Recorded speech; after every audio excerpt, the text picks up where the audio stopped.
Did you play the IWA as a kid and never win a belt? Well, now's your chance.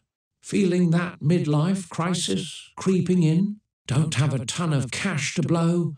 Want to go back to the 80s? Since 1985, the Imaginary Wrestling Association has been the #1 wrestling game in the universe. Forget these fly-by-night imitators, e-feds and booking simulators. The IWA has outlasted them all. It's 2025 and play-by-mail is here to stay.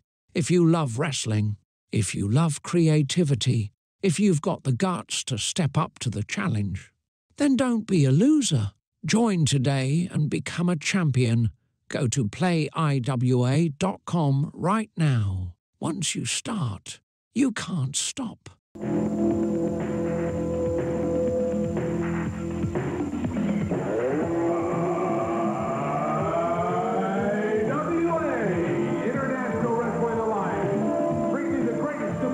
In professional wrestling today. The IWA, the driving force of professional wrestling.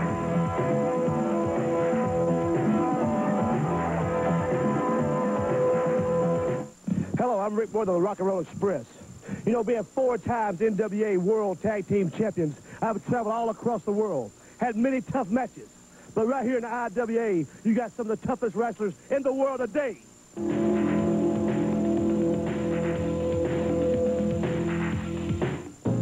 Wrestle with that dreaded task of doing laundry when you can team up with the largest and most convenient laundromat in Tennessee, Soap Opera Laundry.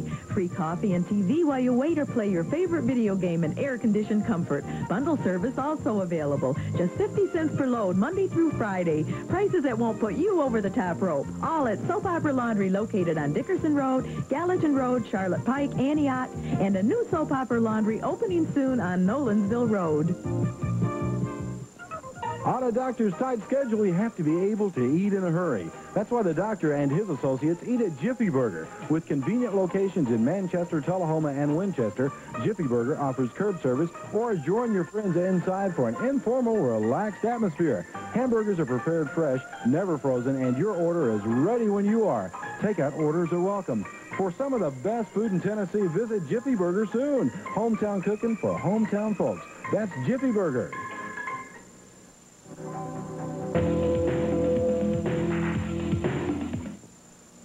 Hello, wrestling fans. Welcome to the IWA. I'm Joe Silver, and Miss Joan isn't here yet, and I'm really concerned about that.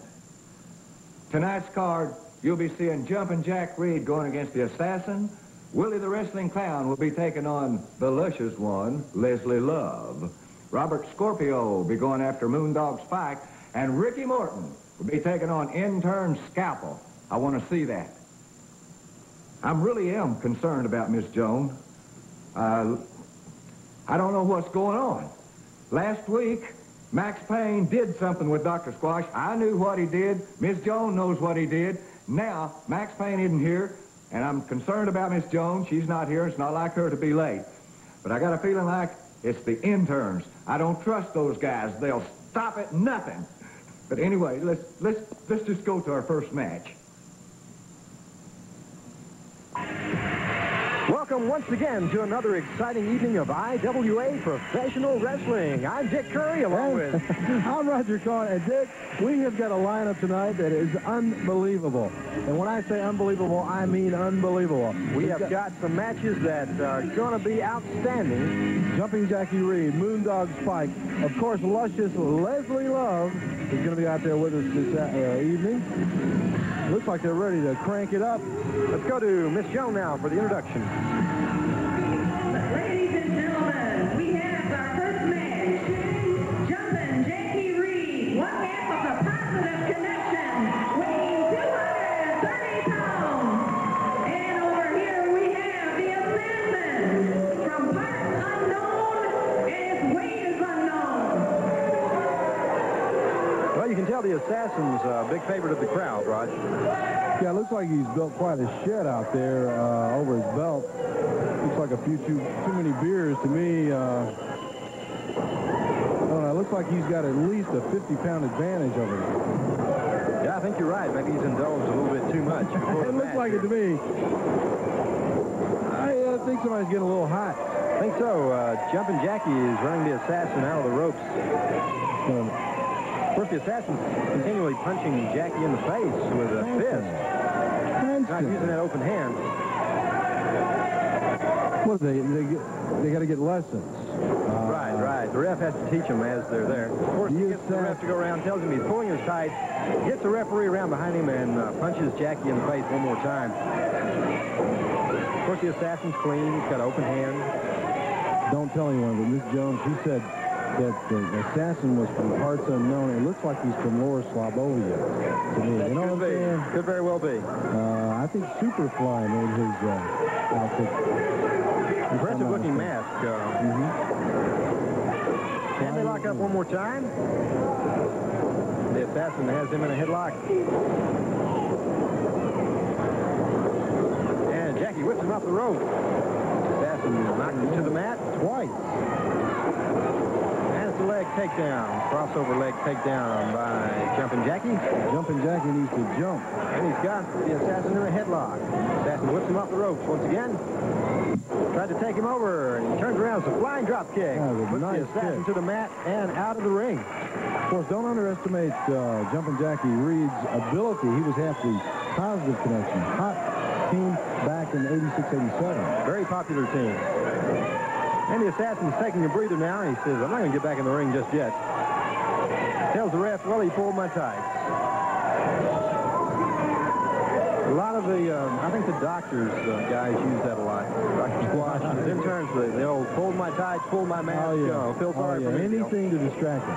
Keep that referee distracted. I think that's one of the main concerns. Dick, what have we got coming up around the wrestling? Well, in the Middle Tennessee area, we've got some live IWA action coming up tomorrow afternoon. That'll be around 3:30, and that'll be at the Oaks Plaza in Manchester, Tennessee. We've got about 3 titles on the line. Oh, big titles. And not only that, but we have the living legend Gypsy Joe, 3-time world champion, is going to be there. The godfather of wrestling. Oh, my God. I heard he's the meanest man on earth. That's what they say about him. The 3 title matches in Manchester, including Joe Rossi, the IWA heavyweight champion. Of course, he's the son of the legend Lynn Rossi. That's right. And then he'll be going against Jack the Ripper, who's a relative newcomer. And it sounds like I wouldn't want to get in the ring with Jack the Ripper. You mean somebody is going to get in the ring? Oh, yeah. Joe Rossi's going to get in with him. Also, folks, you'll get to see the group Danger Zone, which includes Gentleman Jim Corbett and Barry Cuda, very popular in the IWA, and they'll be going up against the Interns. And this is going to be a Southern Heavyweight Tag Team Champ match, and this means that the Interns have their masks at stake. If they lose this match tomorrow, they will have to take their masks off, and we'll find out who they are. And it could very well, even if, I don't even know if they'll show up for this one. Really? And they're real funny about those masks. Also coming up tomorrow on the card, we have Cool Breeze Williams. He will defend his Intercontinental Heavyweight Championship belt against North American champion Robert Scorpio. This is in a unification match. That means the winner will have both belts. That is going to be an important match. And of course, we can't forget about luscious Leslie Love, and of course Willie the Clown, loved by kids. Oh yeah, oh yeah. Back to action now. It's a 2 counts. The assassin got Jumping Jackie down for 2. I guess he kicks out. The assassin thinks he kind of just a little bit slow. I think so. Using that hair quite a bit, and there's that fist again.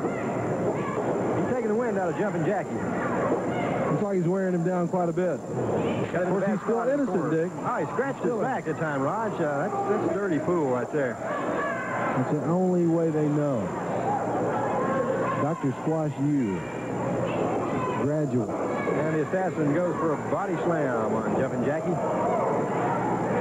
Showing off his physique a little bit. Yeah, he's got quite a physique there. Lots of it. Lots of physique there. Oh, he goes for another one. He's going to bring him down. Takedown by Jumping Jackie. And 2 counts as the assassin kicks out. He's kind of mad about that. I think he slowed down a little bit myself that time. There he goes. He pulled my tights again, ref. The ref says, yes. You pulled his tights? No, I didn't pull his tights. Crowd don't like it. I don't think the assassin likes it either. John really thinks this is a tactic to kind of catch your breath a little bit on the assassin's part. Sure. If you're out of wind, just kind of make a gesture to the ref, and he'll explain what happened here. And another takedown by Jumpin' Jackie as he takes him into the ropes this time, and the assassin gets out. Of course, other matches we have tonight, Ricky Morton of the Rock and Roll Express intern scalpel, Dr. Squash, of course, and Moondog Spike. You ever seen this guy? Oh, yeah. He's a really tough character. Wild man. That'll be coming up later on in the show. Of course, Richard Lee is his trainer, and he keeps him on a chain. That might tell you a little bit about how that match is going to go. It's wild. Looks like a clean break on the assassin's part. Oh, he's going to take the wind out of him, though. He's driving Jumpin' Jackie into the turnbuckle. He could be hurt pretty good.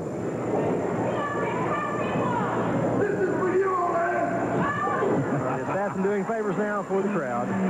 What a guy. Oh, boy. Jumpin' Jackie needs to come back. There he goes. Punch to the midsection. And the men are slugging it out now. All right, he went for the eyes again. The assassin's good at the eyes. He claws the eyes, scratches the back, anything to win. The man just don't care. He slams Jumpin' Jackie his head into the turnbuckle. And it's a headlock. The assassin takes him in the center of the ring. Looks like he used a thumb on the throat that time. I think he got him in the chin. Jammed his chin, I believe, is what happened. The assassin's pretty sneaky. He tends to... Right, he turns away from the referee. He does. And hides what he's doing. Either that or he distracts the ref. Going for a suplex, looks like. Reed is a little listless at this point. Makes him down hard on the mat. And the assassin covers Jumpin' Jackie. 1, 2. And he got his shoulder up on a 2 count. That is a 2 count? That's a 2 count. Assassin's kind of having words with the ref now. Looks like he slowed it down to me just a little bit. I'm not sure. Looks like Jumpin' Jackie's back's about had it. He's worked on it quite a bit, Dick. Don't forget now, coming up, we've got Manchester tomorrow, but then again, next Wednesday night, we've got the National Guard Armory in Nashville, Tennessee. We'll see you out there. That'll be starting at 8 o'clock. So I can't wait. I had a lot of fun out there. Flying drop kick takes the assassin down. And I think Jumpin' Jackie's getting his win back now. He's ready to mix it up with the assassin. Forearm smash to the back, and Jumpin' Jackie's going to get in a series of punches now. And the assassin goes for the eyes one more time. Gets him in the corner. Looks like he's biting him, Raj. I think we're going to get a disqualification here. He keeps it up. He was biting the man on the forehead. That's a pretty rough tactic. The assassin whips him off the ropes. That's it. And he got him with a DDT. That's the cover, and that's a win. The winner, Jumpin' Jackie Reed. By a long shot, Dick. Stay with us. We got lots more action coming your way as IWA Wrestling continues. Dick Curry and Roger Torrance. We'll be back with more, so stick around. Welcome back. You just saw Jumpin' Jack Reed victorious over the assassin. I'd like to tell you people that tomorrow afternoon we'll be in Manchester, Tennessee at the Oaks Plaza at 3:30. And then on Wednesday, April the 19th, we'll be back at the National Guard Armory in Nashville, Tennessee for a big bout. I'm really concerned about Miss Joan. You ought to be worried, fool! Where's the doctor? Come on in here, Luscious one! I don't know. That was the sweet thing! I don't know anything. So good to see you. Don't do it, fool! I don't know anything about anything. Joe, I know that, but I do know that you're quite conversant with what became of my good friend and my friend's manager, Dr. Squash. I know nothing about the Dr. Squash. I think you do. I think nothing. you admitted it, didn't you, Joe? You better tell it, fool! Being naughty You now. better tell it! Yeah, you do! Yeah! Stay tuned, wrestling fans. The IWA will be right back. Check out the good, the bad, and the ugly. I'm all of them rolled into one. Whoa!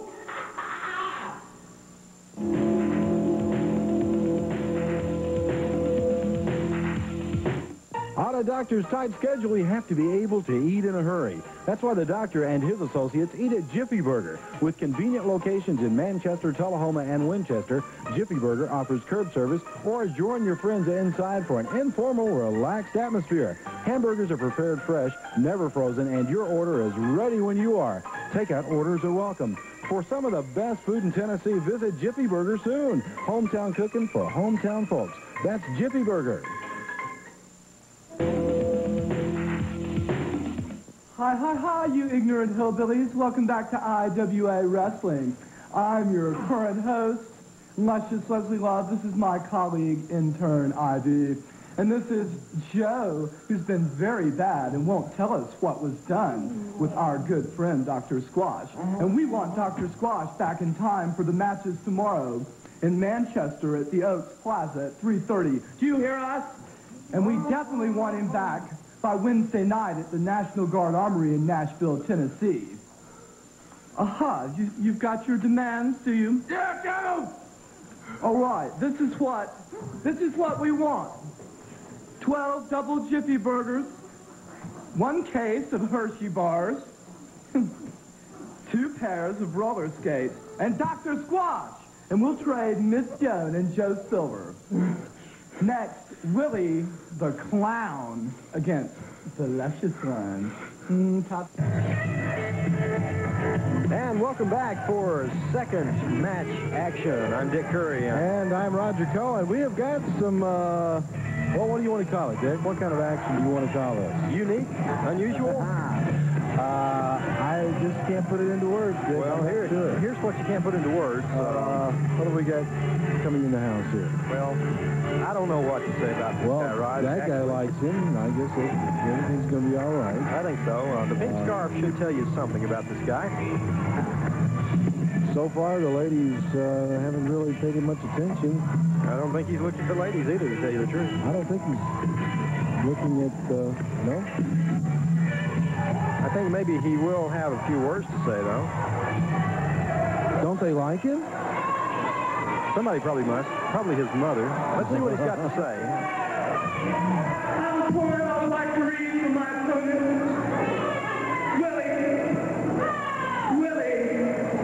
Plasma is red, bruises are blue, and the Luscious One is going to make a bloody mess of you! Well, some words of advice there for his opponent, as he said. Well, I'm scared, I'll tell you that. I'm shaking in my boots. And he starts to disrobe in the middle of the ring. Why don't he give us a break? Not a pretty sight. Oh, Miss Joan is getting the best shot of it all. Ah, here we go. What a happy guy. That's our friend. He's got his bell, he's got his duck. I tell you, he's got it all. No, that'd be Dr. Squash who has it all, right? Yeah, that's right. He certainly is a crowd pleaser. Look at that. He loves those kids.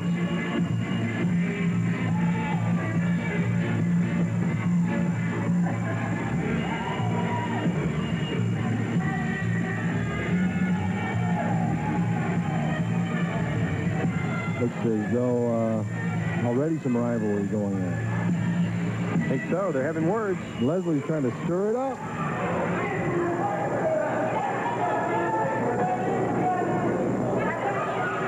Why do they always have trouble getting Willie in the ring? What is it? I'm not sure. He's got to make his rounds, of course. Yeah. Hey, looks like Willie may be pulling a gun. I don't think so, Dick. No, I don't think you have anything to worry about there. No, I think he may have something. Oh, it's his duck. I'm sorry. He's going to shoot Leslie with his duck? No. Look, he does have something, right? I'm not kidding. He's trying to lure Leslie over to the corner. Okay, folks, I'm going to introduce...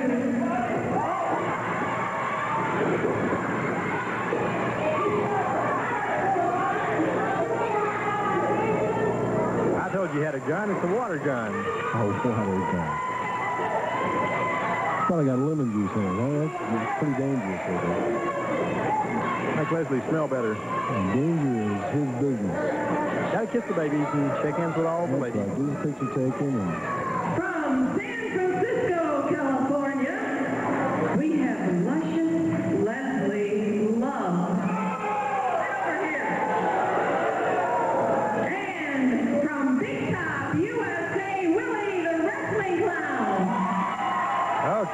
have it. We're in for an entertaining match. This has got to be. I am really looking forward to this match. And the refs checking Willie for any more weapons. Yeah, those water guns, they could be dangerous, but no question about it. No question. Willie's got Of course, the referee quickly checking. Luscious Leslie. Yes. Check his ankles there, I believe. That's as far as he wanted to go. Okay. I don't blame him for that. There's the bell. And there's the mesmerizing hands of Willie. Puts Luscious Leslie to the mat. I think Willie stays in shape by dancing. He's bouncing around. Luscious is bouncing around. Oh, yeah. And a proud look. Yeah. Luscious Leslie. He thinks he's got it. He's got it. All he's got to do is pin Willie Buchanan. Name of the game. He's out. Good kick there by Right where he Willie. likes it. Okay. I don't know if you want to pin Willie or maybe just go out on a date. I'm not sure. I wouldn't do that, Willie. No. I think wrestling, I would draw the line at wrestling. That's it.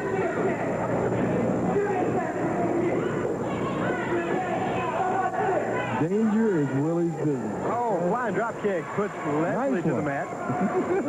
Oh, a big splash by Willie. One. Can't get the pin. No? And Luscious Leslie kicks out after a brief hesitation. I think he hurt his pride that time. And crowds with Willie. Of course they are, Dick. And they lock up again. Willie takes hold. You know, Willie is a strong character. Yeah, he's good on these monkey flips. He is strong. And he whips Luscious Leslie off the ropes and trips him up. It On looks the way like back. Leslie's not going to last much longer. He's out of the ring. Give me a break. When you run out of the ring by a clown, I don't know. That's kind of rough. I guess that's just about it. You know, the bottom of the barrel. I guess so. He's back in now.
And welcome back to the IWAR Network Tubecast. I'm your host, Alex G. And with me this evening, we have Adam and we have Matt. What's going on tonight, gentlemen?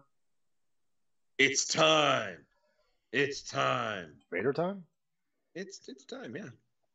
Yeah, just time to do the results. Time to of make the everybody's donuts? favorite cycle.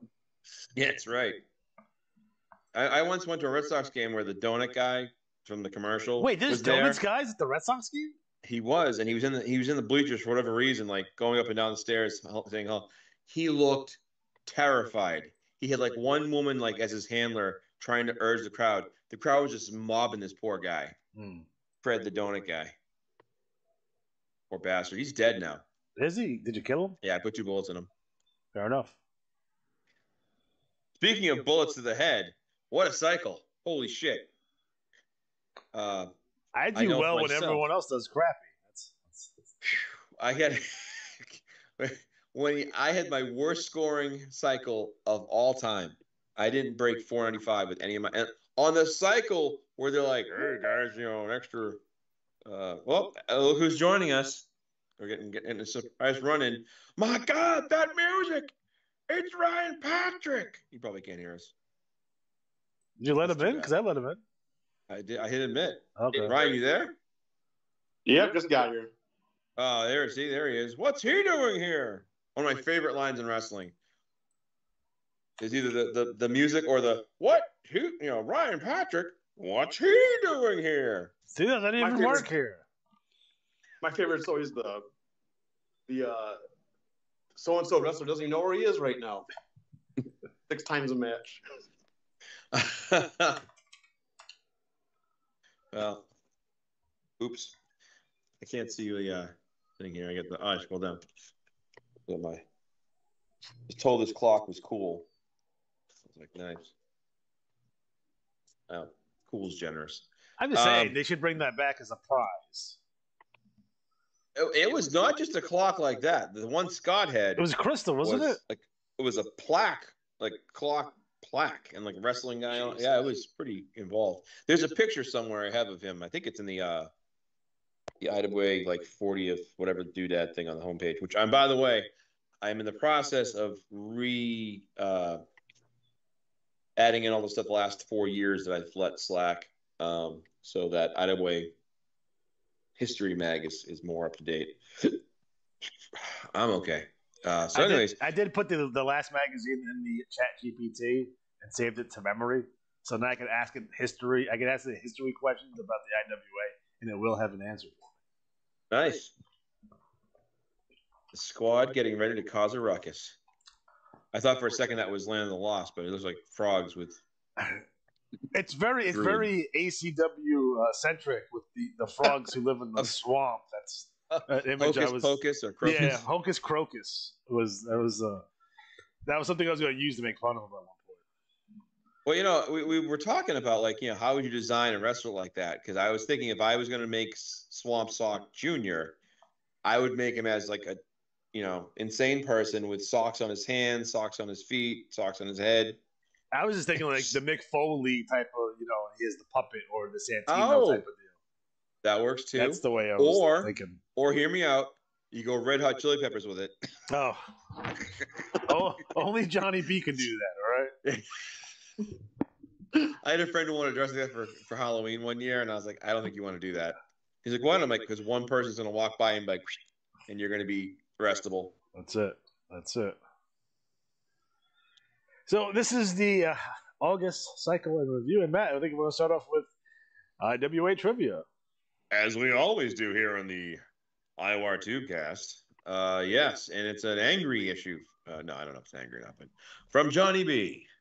Starts off with Matt's retro bulletin design from the BRL is live. So let him know in the chat window or the YouTube comments section whether it's a thumbs up or a Bronx cheer. Sucks. So if you haven't been to the BRL yet, I did a retro throwback cover for the title page and added a couple little doodads to it. So we're going to have that for a while going forward, indefinitely, But I wanted to mention that part of it's going to be called Tuesday night's main event. It's Tuesday night's Grand Slam, and Jimmy Jensen has come on to help put this together. My man. And it's a simple Grand Slam, so 4 matches, and we'll have them in the report. I forgot to send them in this time, so we'll do them by scores. Whoops.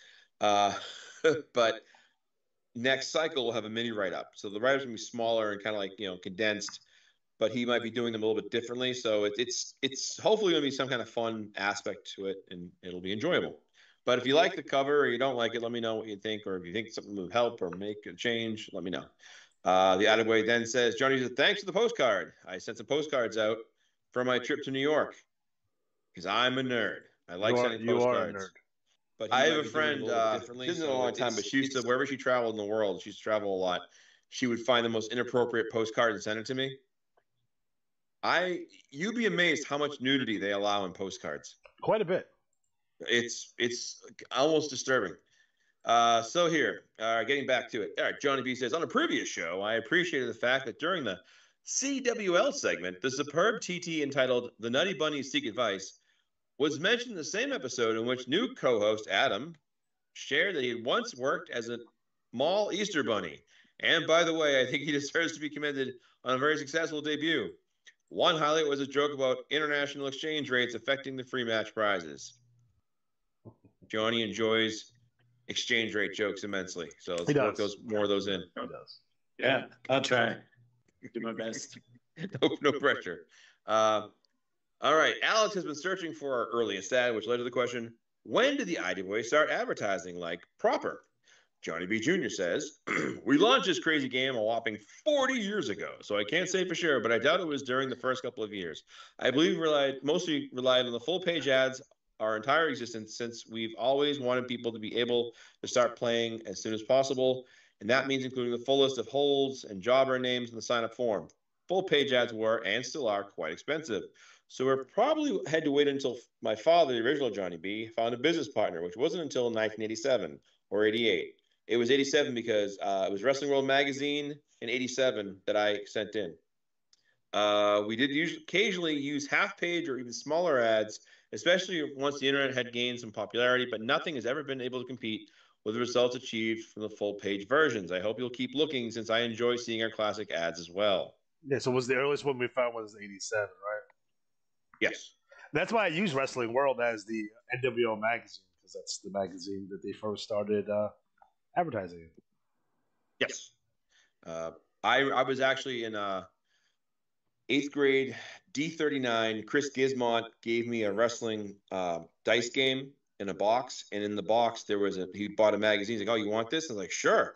It was Wrestling World Magazine, and he opened up, and then one of the first pages I saw was IWA ad, and that's what I did. And guys, right. I've been doing the magazine retrospectives, the From the Pages show, and I gotta tell you that Wrestling World was heads and shoulders above PWI until eventually PWI did overtake it, though. But Wrestling World was the magazine, like from I've seen ones go back as the early '60s. So that was the premier wrestling magazine up until the growth of PWI. There it is. There it is. Oh, come on. All right, here. Now, next up it says, the host asked me to talk about our Barbarian game. Johnny B. Jr. Adam's back. There he is. That rather uncivilized endeavor fought its way into players' mailboxes during the final year of the previous millennium, the year 2000. It was one of the multitudes of ideas my father trialed during his many years at the helm.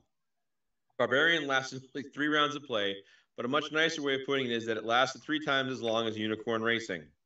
True.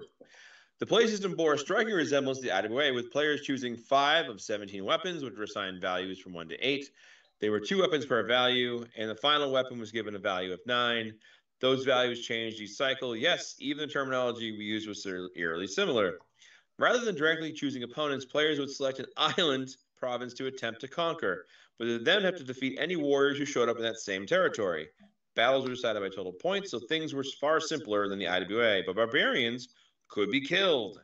The ad stated dead warriors are removed from the game, but the player can create a new one next cycle. Do they have to pay another $1? I never found out because the sole death occurred in the game's final round. Rest in peace, Cactus Jake. Wow, he remembers the name. I never found out because some other names that would have totally put players in Dungeons & Dragons frame of mind and made them feel that their $1 had been well spent were Billy Bob the Barbarian. All right, I got. Oh my God, these are so good. Baddest American Biker John 13. Master Gas Blaster 2000. J-Dog. And Gary Coleman. The big winner was a fearsome warrior named, where's Derek when you need him? Sir K.O. Cocoa Puffs. Sir K.O. Puffs. Sir Cocoa Puffs. The last name of his owner stated with a C-O-C-O, so at least there was some logic to the silliness. He seriously won a trophy in only the second round. At that rate, it'd probably be a good thing the game didn't last. Wow! That right there. It's a good nugget, Johnny B. Thank you for sharing that. Wow. And how soon will we see Sir Cocoa Puffs in one of our leagues? I want to see Cactus Jake. I'll bring him back. Just comes out. I'm alive! I just love that Baddest American Biker used the same exact name. That's fantastic. Alex asked via the chat window, when was the last time JB watched Shoot Fighter 2? Yes, Shoot Fighter 2. I don't remember that at all. All right, I'm going to read this here. Okay, so the first time I watched that masterpiece, which was also the most recent time, was Friday night. I viewed the original for the first time a few nights before that, although I was familiar with Bolo Yeung from films like Enter the Dragon, movie responsible for its American screen name, and of course, Bloodsport. Is Bolo Yeung the big dude from those movies? Yes. Okay, I thought that's who it was. I saw Bloodsport in the theaters. That's how old I am. I never saw it works from his solo career. His action comedies, My Lucky Stars and Millionaires Express, are now on my watch list. Here are some thoughts I had about the Shoot Fighter duology. They are presented as being Bolo Yeung films, but he was given very little screen time in them. I would have suspected it was due to his poor English skills, but that didn't stop any of his co-stars from delivering plenty of dialogue. Zing. I found it funny that it co-starred both Kreese and Johnny from Karate Kid. I don't remember this. Yeah. The first scene was the original with Bolo facing an opponent, and the same actor then plays his evil brother in the second film, which also ends up fighting him. The sequel featured a 1963 Dodge Dart, but it disappointingly never saw any use beyond collecting dust in the parking lot outside the character's apartment. Perhaps they decided not to use it since it was a GT class. It was a nice surprise seeing an appearance by Medusa, in no small part because it made this answer wrestling related. Wait, Medusa was in it? Mm-hmm. Oh my God! Was she what prompted Alex to watch Shoot Fighter franchise in the first place, or was he hoping it would feature actual fighting, as in the pro wrestling definition of shoot? So what was it, Alex? So I was watching Cobra Kai, which is the entire all the storylines in the NWL come from Cobra Kai. To be honest, if you go back and read it again, like, oh yeah, that's what he's doing. With Luther being Johnny Lawrence and the NW. Anyway, that's a whole other story. But yeah, that's why it just popped up on my feed on YouTube. I'm like, oh, let me watch this. And I clicked on it. I'm like, holy shit! And I was like, holy shit, there's another one. Wow. All right, I'll check it out. I have been trying to watch. I watched Den of Thieves the other day. The first time. That was interesting. All right, so next question. For the hosts. All right. When is the last time you watched the 1976 classic Master of the Flying Guillotine? I viewed it last night for the first time since my early childhood and found it every bit as delightfully ridiculous as I remembered. Master, I'm going to write this down. Wu-Tang! Wu-Tang! See, I don't know about you guys, but we had Kung Fu flicks on Fox 5 after pro wrestling. So it would be from 1 o'clock to 5 o'clock. It was either Godzilla, Kung Fu flicks, or a Rocky Marathon all the time. Right. We had a Creature Double Feature, WLTI 56, up here in Boston. And they had either Creature Double Feature, which was obviously usually a Godzilla movie, and then like a really bad 50s horror movie. Yep. And then for a while it was Kung Fu Theater, and that was also because you're like, everyone started walking around doing like. Anyone watch Kung Pao? No. Yeah, go watch that. It's hilarious. No. All right. Matt posted the query. Who is the best local lawyer in Willowick? I was curious if there's a wacky lawyer or a wacky car dealership. Johnny B says, I won't speculate as to the best lawyer, but the most famous local attorney is without question personal injury lawyer Tim Misney. He's eternally on billboards. His latest display is zoomed into his face with the caption, "Are you talking to me?" Smaller text below reads, "You should be." He's known for the phrase, "I'll make them pay," which he legally trademarked in 2009, and also for raising one eyebrow. He once had a billboard that was simply a zoomed-in shot of his eyes with one eyebrow raised. He supposedly came up with the gesture a long time ago, completely independent of The Rock. Thank you, Dwayne, for giving another of those sponsors a wrestling connection. Wink, wink. Tim and his family live in an 80-acre woodland estate they've dubbed Misneyland. It's right. It's right next to Luther's house because now Luther has to be a resident of Willowick. Since he's running for mayor. And later this year, they're scheduling a mockumentary about his life. Nice. A Revolution Extreme connection is that some liken his bald-headed appearance to that of Lex Luthor. Fair enough. Okay. Fair enough. Tim Misney. Look, I got like all this homework to do from this trivia today. Alex asked, what local Chinese food restaurant in Willowick and what does Johnny B get there? I chimed in, how is the Willowick chicken? Area residents are spoiled for choice when it comes to Asian cuisine. I love variety. So for this answer, I think I'll go with Panda Buffet as the restaurant since they were forced to stop serving actual panda meal. I'll go with General Tso's chicken as the food, as the Willowick chicken, who, to the best of my knowledge, has never held a military rank. Is mostly hanging there, but is currently grappling. Yes, fellow viewers, grappling with morbid obesity, likely because we have had all this corn lying around since we can't use it to make cornflake cereal due to legal reasons. Yes. Good Lord. Alex asked if we have any Waffle House locations in our location. He doesn't have them in New York. They have IHOPs instead. Johnny B said, we are fortunate enough to have both chains nearby.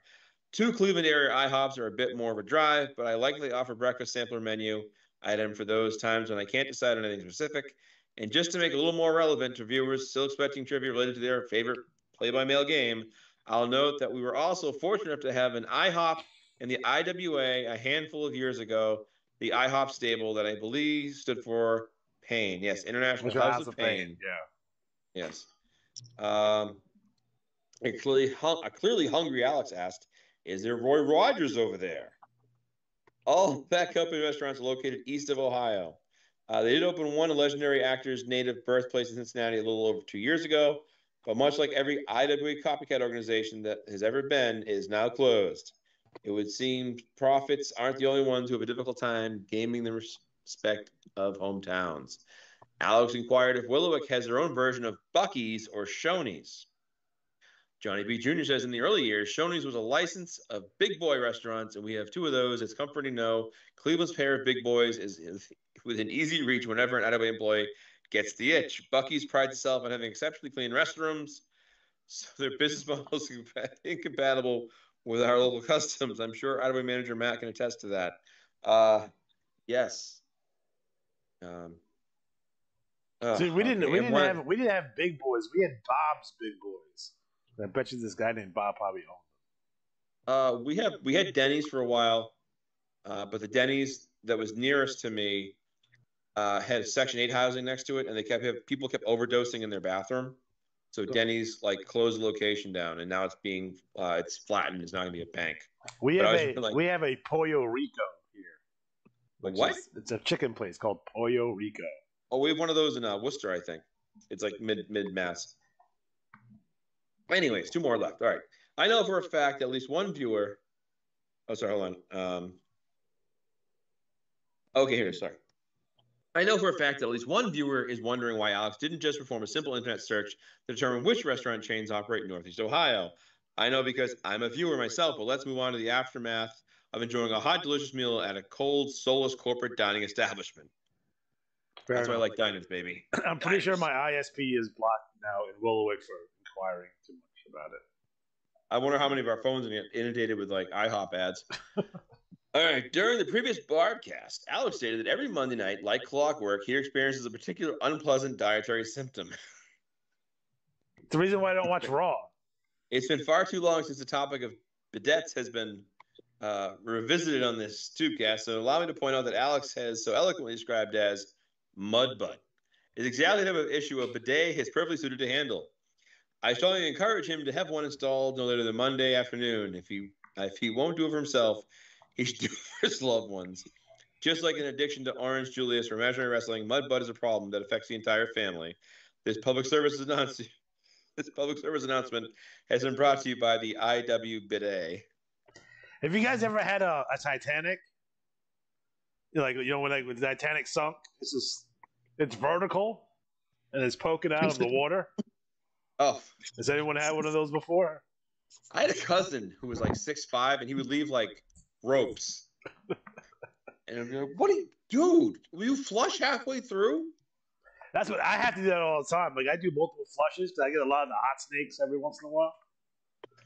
So, you guys didn't get bubble guts and hot snakes? Do you have a poop knife? You know what those are? I've heard of the poop knife. That was killing me on TikTok. And I first heard it, and I had a lot. I'm like, oh man, my cousin seriously was a menace. I wonder. I only hope karmically that his children, who are both like 6'7", 6'6", they're like teenagers, are returning the favor. I remember in the early days of the Tubecast, we used to talk about dude wipes all the time, but I had to stop using those because they were completely destroying my my septic system. So, well, you gotta get the ones you can flush. Yeah. But yeah, they do have actually. If you don't want to install a bidet, they have portable bidets that are basically just a water bottle attachment that you put on, and some have powered. Matt, I'm not using your butt douche, okay? But I'll tell you, I've used a bidet. It's a good time, especially the ones that warm the water. I'm just saying, I want to get one of those fancy Japanese ones. There you go. They got a TV in there and stuff. I probably never leave the bathroom. All right, well, you have a squatty potty? As I do not, but I know someone who does. Okay. As always, if you have questions, comments, suggestions, ideas, or whatnot, fire them off in here. Let us know in the comments or email us directly, and we'll be happy to. I want to know how Johnny B ties his ascot. That's what I want to know. Is he a monocle and stick pin kind of guy, you think? I think he does it like Fred from Scooby Doo. You're gonna say Fred from Sanford and Son. That's still my favorite music sound. It's such a, you know the irony tune of that he died on the set of his sitcom, like in the 90s, from a heart attack. And I wonder if people, I wonder if people like fucking believe him. Like, oh, he's fucking doing the stick again, and he dies. Wow. That was a terrible show. Johnny B probably watched it, but it was terrible. What show was that? He had a show with Della Reese in the 90s that lasted I think it lasted 2 seasons, but he died during the first season, so they did like a death episode, and then they tried to have the show go on. Those shows, it never works. It always I remember John Ritter died in his show, and it was like the only show it was his show. The only show it worked on was Hogan's Family. They killed off the character; she didn't die, but that's the only one that kind of worked. Yeah. I've always said there was a show called The Closer. Yeah. And she wanted to leave, Kira Sedgwick, and I've always, as they did a show, she has no titties. What? She has no titties. Well, she's cute, although she hates the smell of because I saw it in the film. Oh no! I when I did the game plan, she was mosquito bites. She was the agent for The Rock, and along the way, somebody in the cast was a serial farter. And she would always be like, "Oh my God, they did it again!" It was like Kira Sedgwick, sensitive nose. It wasn't me, but the best part was whoever was doing it. There was a scene where we're celebrating the win, and we're all in the end zone celebrating, and somebody farted in the end zone, and it reeked so bad. I'm like, the guy had to have shit himself. But whenever I think of her, I think of that. But anyways, I was gonna say the way to a show to kill somebody off. Is this the film, The Game Plan? Yeah. Okay. Yeah, I'm one of the coaches. Apparently, I'm in it a bunch. I've never watched it. I have to go back. I got to put it on my Matt Riley supercut that I have. I hate watching myself act. So, no, but I thought a good way for a show to have a character die, like a cop show or whatever, is have the bad guy kill the cop, and then the rest of the cast has to get together and catch the bad guy. Or AIDS. Whatever. Yes, that too. I have to bring this up real fast before we start.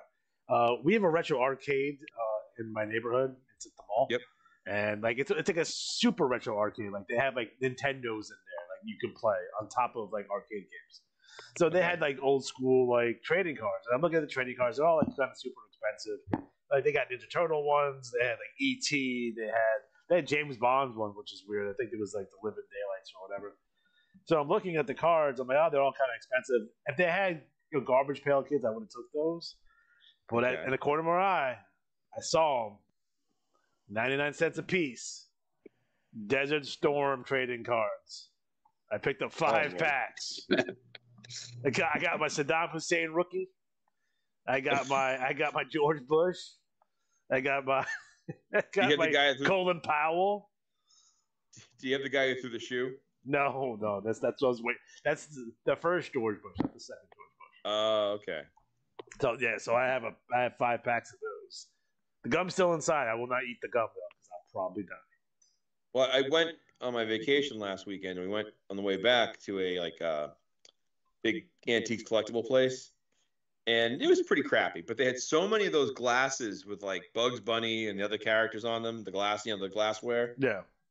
But nothing like I was like really excited about, except for they had Two Live Crew, Me So Horny. I did that. I saw that, which is a great song. You always see the meme of like the kids listen to today. It's all dirty, and then he's like the kids. He's like dancing to Two Live Crew like in the '90s. Like, oh yeah, I did that too. Yeah, I think I've said this before, but John Patios in 8th grade brought his boombox to field day, and he blared across the soccer field. You could hear it all over the place. And it had "Hey, we want some pussy." I'm more a fan of "Welcome to the Fuck Shop," so that's a good song. She Swallowed It's another good tune, but that's from NWA. That is NWA. Yes, that's correct. That's a fantastic song. I'm like, when I hear people say, "Oh my God, WAP." Oh, you don't need the initials. we know what you're getting at. When was the last time Johnny B listened to Two Live Crew? Last week. This morning. He's listening to it right now. He goes way back with Uncle Luke, so it's all good. While he's wearing his starter jacket. Oh, yeah. Where are we starting? So that's Iowa trivia. Where are we starting? Let's go to let's see. Let's go to the WTL. WTL. Adam's here. All right, let's go. WTL number. Let me pull it up. Ill prepared. Had a strong debut. Just gonna throw it on the trash this time and not do any of this well. All right, so WTL, we are in cycle 114 for August. The Western Frontier Champion, Outlaw Ace and Eights. The Lone Star Champion, Touchdown Tommy Maddox. Central Plains Champion, the Sailor. Mexico Champion, Nasty Neil O'Donnell. Dodge City Champion, Mange. Toonsome Champion, Lance Pants. Prairie Champion, the Lone Ranger. Widowmaker Champion, Ruby So Hold Up. Badlands Champion, returning Shackles Malone. Good to see Death Row back in the game for a bit. Turnbuckle Kid is the Cripple Creek Champion. Southwest Champion, Mid-South Maxwell. And the Chisholm Trails Champion, Nat J. Love. Retaining the Western Frontier Tag titles with 5 free matches, Levi Wrangler and Wee TP. Lone Star Tag Team Champions, Dolphin Valor and Lance Pants. Western Frontier 6-man champions, the Sailor, the Dam Builder, and the Pilot. The Lone Star 6-man champions, Billy Buckshot, Bo Buckshot, and Benji Buckshot. And the Bunkhouse Brawl winner was Nat J. Love. So it's going down into WTL. Let's see here. So I debuted my new format. So if anyone has feedback, I just took the characters from Joe Dirt, and they're the random people because I'm no good at creating people. So Dirty Joe Ryder, new commissioner. Let's see here. We have the 501 to Yuma coming up here. Dog Days, Chainsaw Chuck versus Lanny Teague, the 501 to Yuma match. Basically, anyone who got a 501 in the WTL is in that match. And whoever scores the highest next cycle wins that. And kind of explain the whole contender to commissioner shots in here as well. So hopefully everything's explained well in there. Didn't want to come up with too much craziness. Quick updates in Sheriff of the Ring. So Cactus Jack was supposed to be in the semifinals, but he was not there. He retired in the Hall of Fame.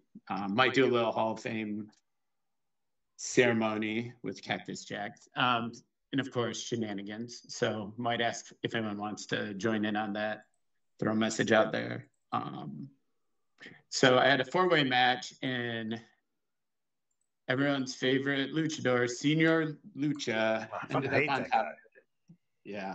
So now we get Senior Lucha and Cowboy Schlitz in one semifinal for Sheriff of the Ring, and Outlaw Ace and Eights and Lanny Teague. Let's see what else here. I have the new 6-shooter title, which is a trash talk title. Actually stole this. Everything in my report is stolen from someone else. I learned in teaching. That's the way I do it.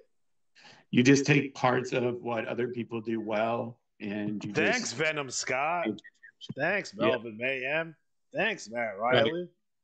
Yeah, like Timothy Clark had a title, and he did it this way, so I just stole that. So the 6-shooter title is just for trash-talking wrestlers, basically. And to make it more random, there's 6 wrestlers in it, and it's in a trios match. So whoever gets the pinfall wins the match, but you only win the title if you pin the other person who held the title. So it adds like nice. Sometimes I feel like the titles, it just keeps like, oh, it's whoever had the highest strategy again, and it just adds just some more randomness to it, I guess. But Cowboy Schlitz won that.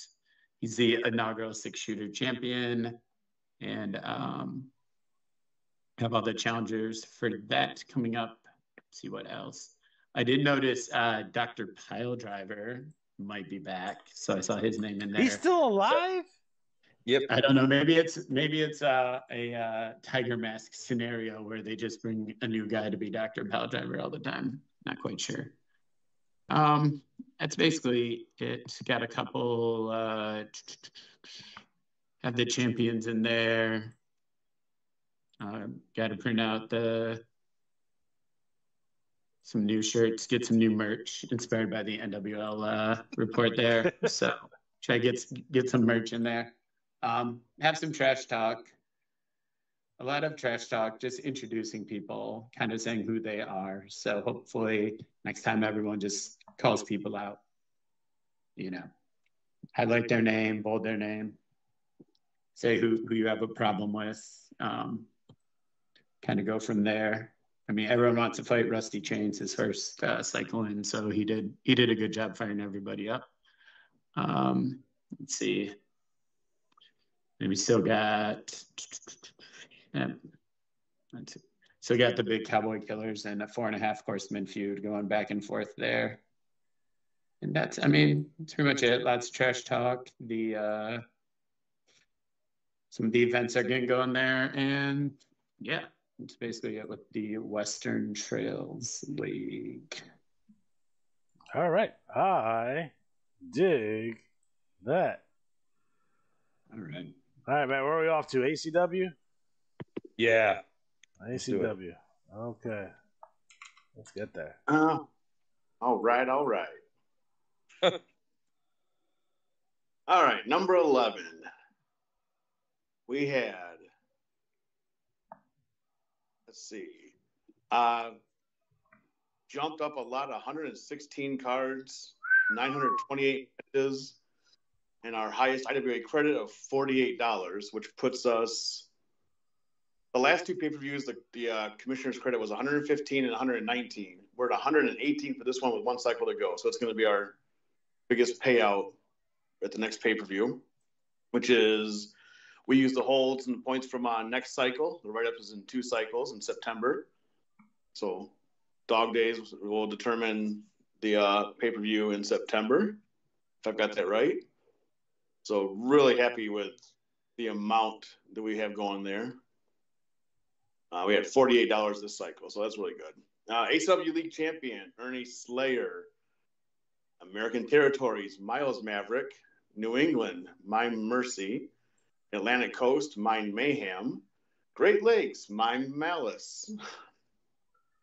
That motherfucker had a good cycle, huh? That's 4 in a row for that Empire group. Empire. And that one hurts me to say sometimes. It's missing an E from some other group I used to know. Yeah, I was gonna say, is Alex Styles coming back? That might be too much Empires in there. I thought he was dead. No, they're somewhere else around the world fighting. They're on tour. Smoky Mountain Happy Meal. Deep South champion, Brad the Executioner Hart. Gulf Coast champion, Shotgun James Carnage. Texas Heartland champion, Blackjack Robertson. Rocky Mountain champion, Texas Jesse Tombstone. Desert States champion, Jawbone Jack. Pacific Coast champion, Chainsaw Henley. And I think this is 5 or 6 cycles in a row he's been a regional champion. ACW League Tag Team Champions, Mime Malice and Mime Mercy. American Territories Tag Team Champions, Shotgun James Carnage and Texas Jesse Tombstone. ACW League 6-Man Champions, Mime Mayhem, Miles Maverick, and Mime Mercy. And American Territories 6-Man Champions, Shotgun James Carnage, Blackjack Robertson, and Texas Jesse Tombstone. Battle Royal winner, Ernie Slayer. And those are the champions. They all suck. It's quite the list. Quite the list. Let's see. What else we got here? When I first saw it, I thought the Mimes might take, with all I saw the Mimes champions. I thought they might get that Triple Crown prize pool, but they didn't. So next cycle, if someone can pull off the Triple Crown and Trash Talk, it's 150 free matches and $2 million. I think I'm due. Although I don't think a 489 is going to cut it, though. I'd be more impressed if you got – I'd like to see Luther win a tag title with somebody. That'd be impressive. Let's see. As far as the TT goes, Keanu Thunder wants U.S. Mail to meet him in the ring next cycle and sign a contract for the pay-per-view. Miles Maverick's mom had a pretty harsh promo about her son. She looks strikingly similar to a former first lady. The throat goat, from what I understand. Is what? She's the throat goat. Oh. You didn't hear about that? It's not. I'm not ringing a bell. Look up Nancy Reagan throat goat. Do it on incognito though. Okay, I'll find somebody else's laptop at work. So that was Matt's typing it in right. Let's see what else we used to call her the headmaster. I don't know what to tell you. I think Luther is warning us about Risky Business possibly coming around pretty soon. Hey, it's about that time of the year. Risky Business is coming up soon. For those of you who don't know what Risky Business is, I'll give you a little histrionics on it real quick. Back in the day, we hit an issue with sneak attacks, right? Sneak attacks used to come in every cycle. There'd probably be like 30 sneak attacks, right? And for the most part, you would get so-and-so is in a ring cut in a promo, so-and-so comes up from behind, normally with a barbed wire baseball bat, and beat up said wrestler in the ring. They would get more and more extreme over time. We had ones where people were thrown out of like the top of the Empire State Building. We once had someone cut another wrestler's head off with a lightsaber. Those things happen. So Risky Business was my way of making fun of that. So what I did was I don't do any sneak attacks. I only do them once a year, and they only happen. It's like 10 of them at the same time. And I think the initial concept was it was like going to be the baptism of fire in The Godfather, right? So it's just all these sneak attacks happen at once. You know, some of them ridiculous, some of them funny, and some of them he actually does fail at, which is a different way to do sneak attacks when you fail your own sneak attacks hilariously. So it happens once a year, and we call it Risky Business, based on a old Dusty Rhodes promo, where his little stable to fight the Four Horsemen were called the Risky Business Boys, which was the Garvins, Dusty, and Magnum TA. So that's where Risky Business comes from. So stay tuned for that. It's coming up soon. But did that name come out before or after the movie? It's around the same time. Like, Dusty did these weird things where he would watch a movie and then quote them. If you go back and watch his promos, he would quote, like, movie. He quoted Tombstone in 1994. It was really weird, but he did that a lot. Hard times. Hard times. times. Let's see. Did you see Johnny B as a rapper?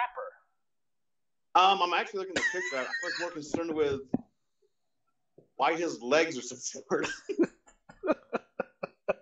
It looked like Johnny B is about 3'7". You guys didn't have homies? Those little toys called homies? Yo, those things were awesome. This is the homie version of Johnny B. I had so many of those. They were in vending machines. You would get them at vending machines. I would try to make sure that my change always had at least 50 cents so I could get some homies. And then I had them up in college, and we had a party, and someone stole a bunch of them, and I was so mad. Someone stole your homies? Yeah, I really miss my homies, man. You gotta pour one out for them later. So, yeah, shocking news: Johnny B to sell IWA to become rapper. So, it's big on the rumors, though. Wow. That's a. I don't know about that move. That's a lateral move for him. Yeah. Let's see. The Heart Association confronted the regulators, and noticed they said they probably weren't going to do anything. It was 6-on-3, and so the regulators kind of just moved off of that one. They said get some friends and come back. So maybe the regulators might have to go out and I don't know if that's maybe a challenge for some kind of a match down the road. 6 versus, not sure. They may have opened up that door. I mean, the regulators have no friends, so this is going to be a. That's not true. They're going to have to maybe pay some mercenaries to come in. Let's see what else we got going on. I got some new guys in. Let's see, pro wrestling. Ernie Slayer struggles to find his way without his mother. Quite the cover there, but he did win the Battle Royal and the league title, so maybe he's moving on from mom. Well, he can go hang out with Mrs. Maverick, so it's all good. Oh, yeah, he'll enjoy himself. New mom right there. Seems like Starline might be on the way back here. May have powered up after he was attacked a few cycles ago, and which I'm glad for because he's in the title match at the pay-per-view. So is he like a legitimate alien? I think so. Okay. Fair enough. I think so. Happy Meal is what was it? Oh, for that last cycle is when he apparently made up that story to get Greatest American Hero thrown in jail, and his comment was now that the Greatest American Hero is heading off to become roommates with Jared from Subway. No, not for nothing. All jokes aside, I do miss the $5 football. He doesn't. No, he gets it every night. So. Yeah. Oh. So it looks like Happy Meals maybe call out the Mud family. Let's see what else we got. The regulators were looking for all their opponents around the arena. They couldn't find Starlight. They found Miles Maverick, and then he had the mime show up, and then Luther showed up. So they all had their moment. Then they go outside, and the Muds said, filled the regulator truck with horse manure, spray painted Go Muds on the side of the truck, but they spelled their own name. Let's see. We did the Keanu Thunder. Anything else we got going? Anything sticking out at me? We have this email from Stuart P. Dazzle? I skipped one. I think I rolled through that one. Just trying to get through real quick. Don't want to take up too much time. Miles Maverick had a good. I talked to Alex already. Yeah. They he and the mimes went out and supposedly going door to door to support Luther for mayor, and as they did, they basically made Luther. They didn't represent Luther very well. I think they may have killed a woman. It's ridiculous.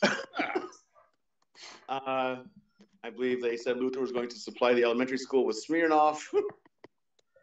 I'm just saying that election interference is against the law. I think they may have cost a few votes. And then we end with U.S. Mail. And who, of course, wants everybody to keep thanking him for everything he does or does not do. Damn right. That's the ACW this cycle.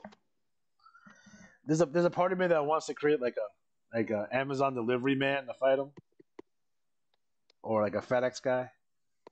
It'd be hilarious. Or a DoorDasher or something like that, infringing on his territory. You have to go through training and wear a uniform to do this job. Oh, you Johnny-come-latelys, you're out. You know what it's like delivering Sears catalogs. I think I'll bring in Cliff Clavin. The actual actor, like bring him in, like, hey, you know, he puts it through a table. Do you know he was in Star Wars? What? He's in Star Wars. Like the first one or the series? He's in Empire. What is he in the Empire? He's in Empire Strikes Back. He's one of the rebel soldiers. Oh, okay. He's also in Superman. Like he's like one of the Hoth soldiers? Yeah. Okay. He's also in Superman. And so is the guy from was it Dallas? Larry Hagman. He's in Superman also. Okay. Just saying. I don't know why I know that. It's weird. I know. Yeah, that is weird. Sorry. Yeah, all the weird stuff. It's okay. Yeah, but that's compared to other conversations already today. That's nowhere near the top of the list. No, I agree. But, all right, I'm doing my my outro here. I got to go. All right, man. So, all right, man. Talk to you guys in 3 weeks. All right, sounds good. Okay, thanks. Sounds good. Yeah. All right, Matt, you want to go, BRL? Sure. Let me pop it. And someone's arguing that Arby's is awesome. I will say this. One of my favorite things about this area I live in, which is the Boston area, is the hot roast beef sandwiches, which I've always thought, like, how do you not have these all over the country? And yet Arby's tries to pull it off, but they don't. But a good hot roast beef sandwich. I've never had the Arby's. Hot meat in your mouth. All right, so the BRL. This is number 640, and the oldest, longest running continuously, nonstop. People ask me, "What does that mean?" I was like, "Well, as a dig at the ASL for years, I used to put a thing in the BRL, longest running league."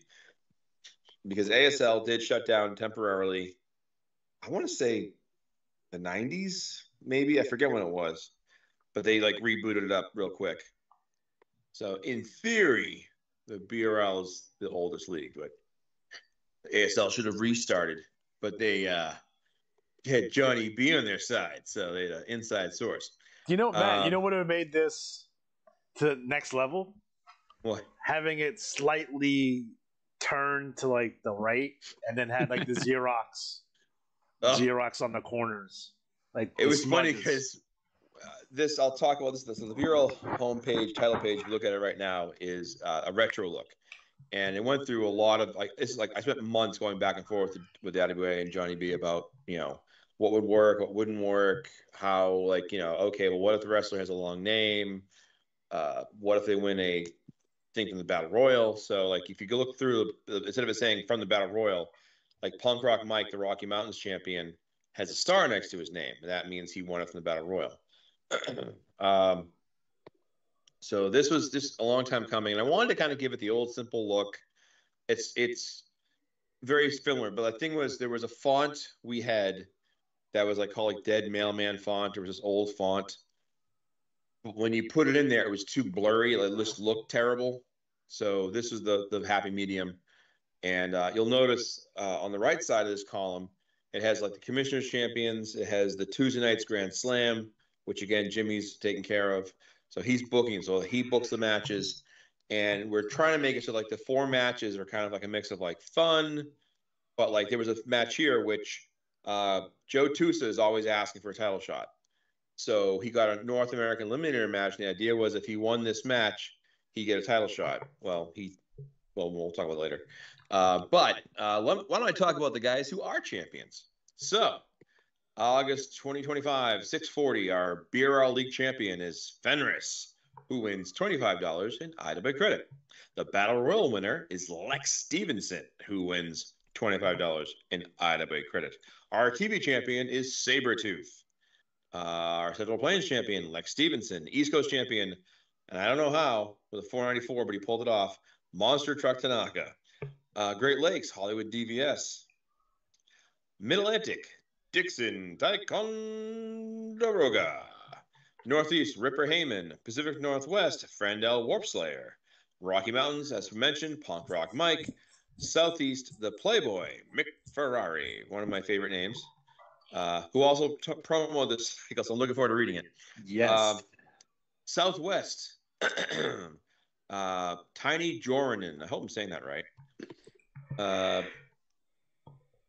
West Coast, Dynasty Hillbilly Steve. I hope I'm saying that right. Tag champions, Brendan and Rory McFlaherty. So I believe they're going to be either number 2 or like they're really going to boost their points there. So was it a 516? I didn't look.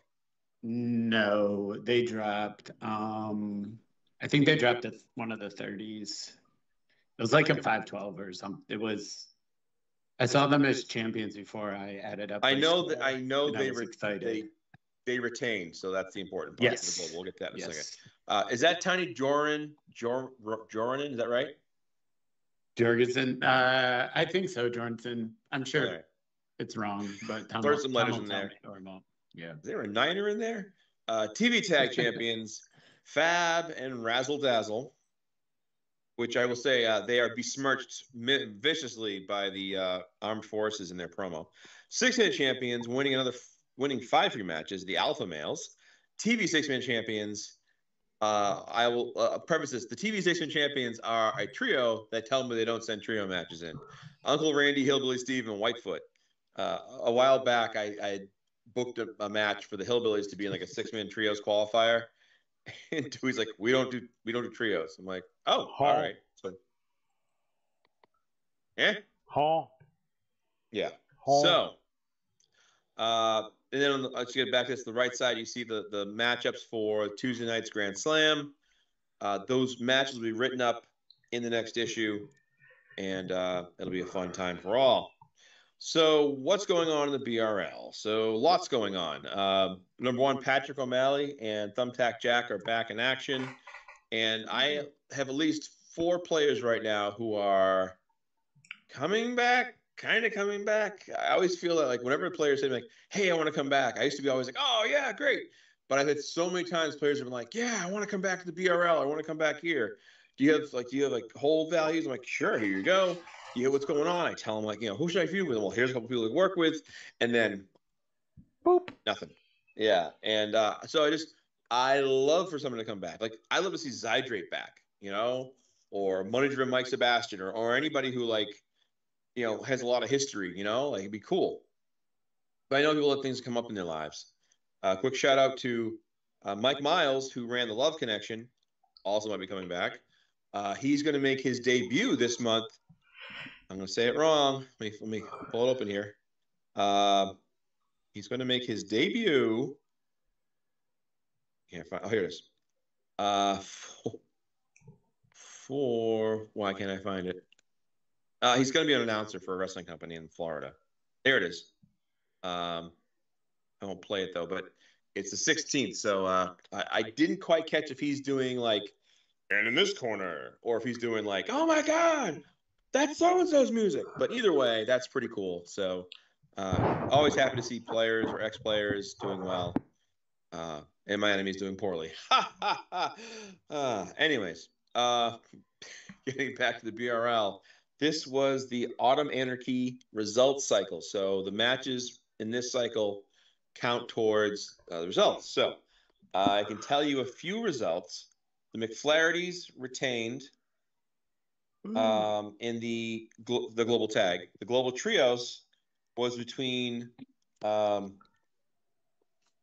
Circle, surprise, sorry about that, who I don't think had a 6-man trio match that I noticed. So I was like, it was also between Team Meow and Agent 26 in the McFlaherty's. And it ended up being Team Meow 515 to 512 with the McFlaherty's and Agent 26. More hilarity to come from that. King Khan retained his North American, I believe. Yeah. Double check. Yeah. So he's still North American champion. And in a shocker, Hawaiian Heartthrob defeated LePage Turner to capture the global championship. I'm very upset. What a dick. I might email that away and complain. See if I can make Kim cry. I have a question. Yeah. How many emails they receive for gold? Oh, like in general? In total. I send about 13 to 14 myself, so. I send. Yeah. So I do my TT and my matches separate. So that's 4 from me, just for me. Mm-hmm. So I wonder what's the record for most emails in one cycle. Yeah. Here's a good question for Adaway for Johnny. He's listening. How many players you had to block? You don't have to name names, but how many players like block their emails? Yeah. So, we'll say I won't go through all the trash talk, but it was good to see Ghostly Shadows with a nice big promo. Mick Ferrari with a promo. Like a lot of promos coming out. So thanks, guys. Just if you're curious, the BRL as part of our 40th, I threw in a big revamped section where it's like it shows the various BRL winners of different championships, and the most recent champion has their picture in there. And you might say, Chief Bullgray Fox, he's been retired for like 4 years. Yes. And he's the last national champion we had. So there's that. So that's the BRL in a nutshell for you. I dig keep it coming as a kid. I dig it.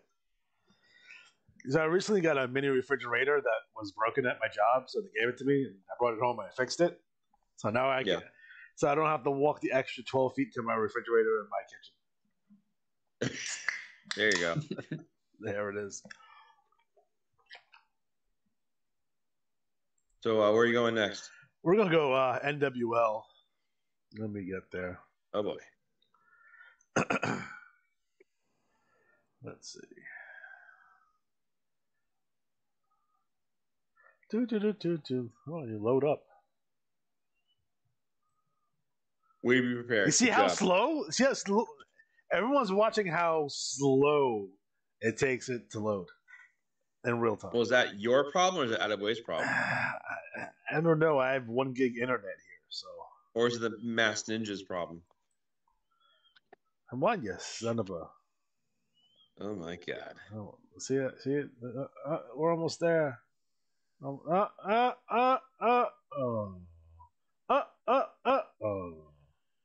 Wait.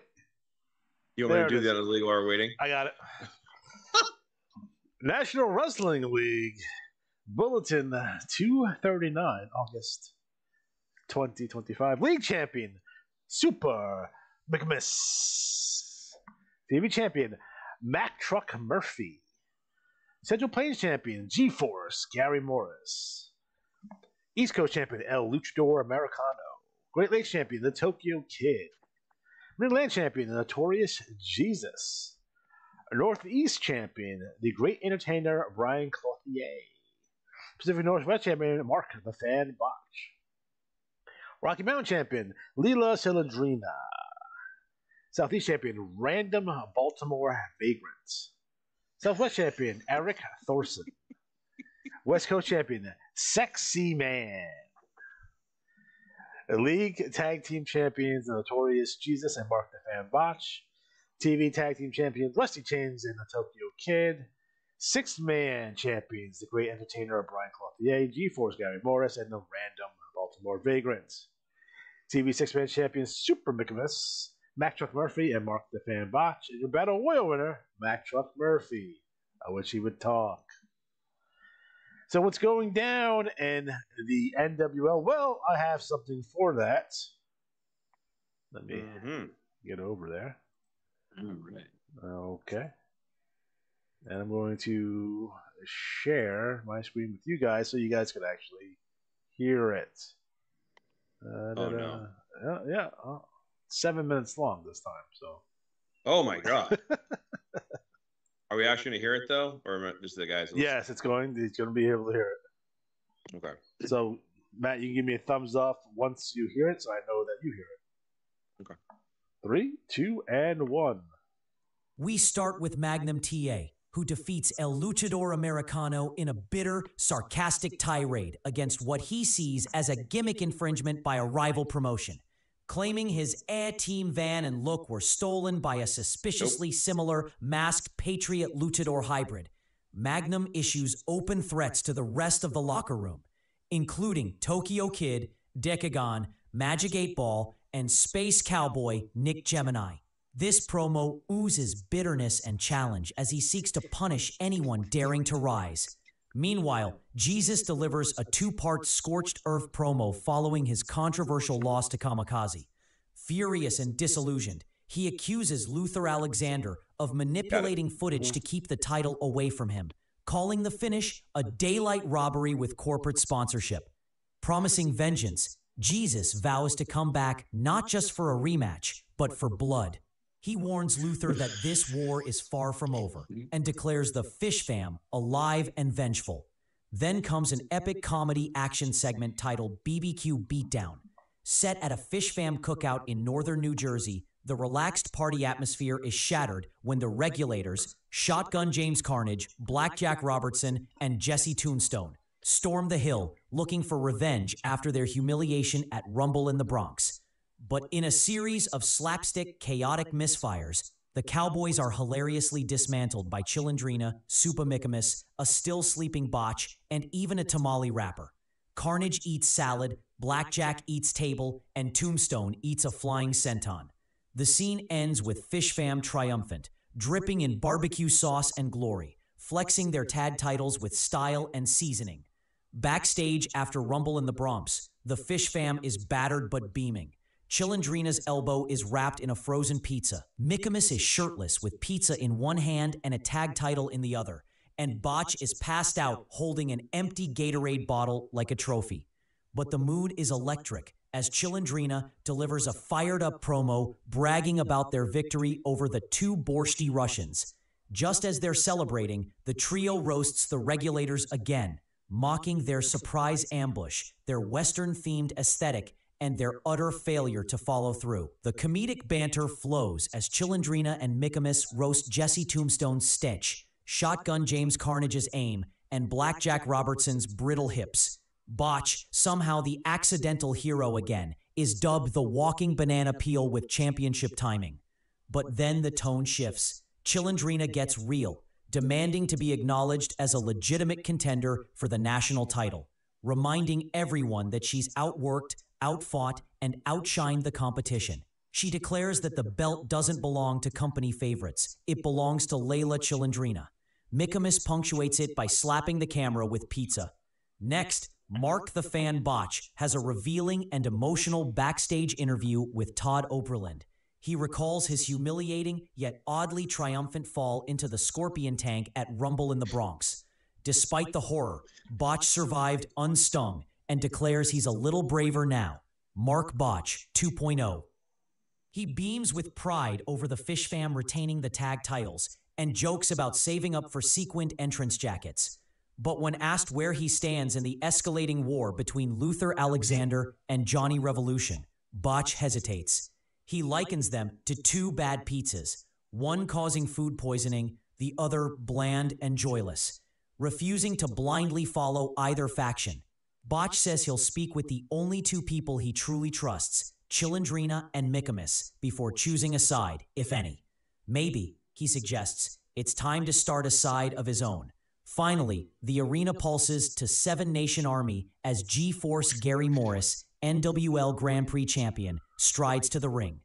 With his belt over his shoulder and his gaze locked behind aviators, G-Force exudes calm, focused swagger, ready for his next challenge, but still the undisputed centerpiece of one of NWL's most prestigious title. G-Force Gary Morris steps up with a biting promo aimed at Jack Cornette, unexpectedly giving the man some respect for enduring a beatdown and refusing to break. But the real target is Johnny Revolution, whom Morris declares the true mastermind behind the chaos, calling him the architect that Luther Alexander has been mimicking all along. The investigation is over. The manipulator behind the NWL's descent into madness is Johnny himself. Morris then pivots to Henry Healer, reminding him that Rusty Chains may have spared him, but G-Force would have humiliated him. With venomous finality, he promises to be the man who old yellered Henry Healer, the end of a barking legacy.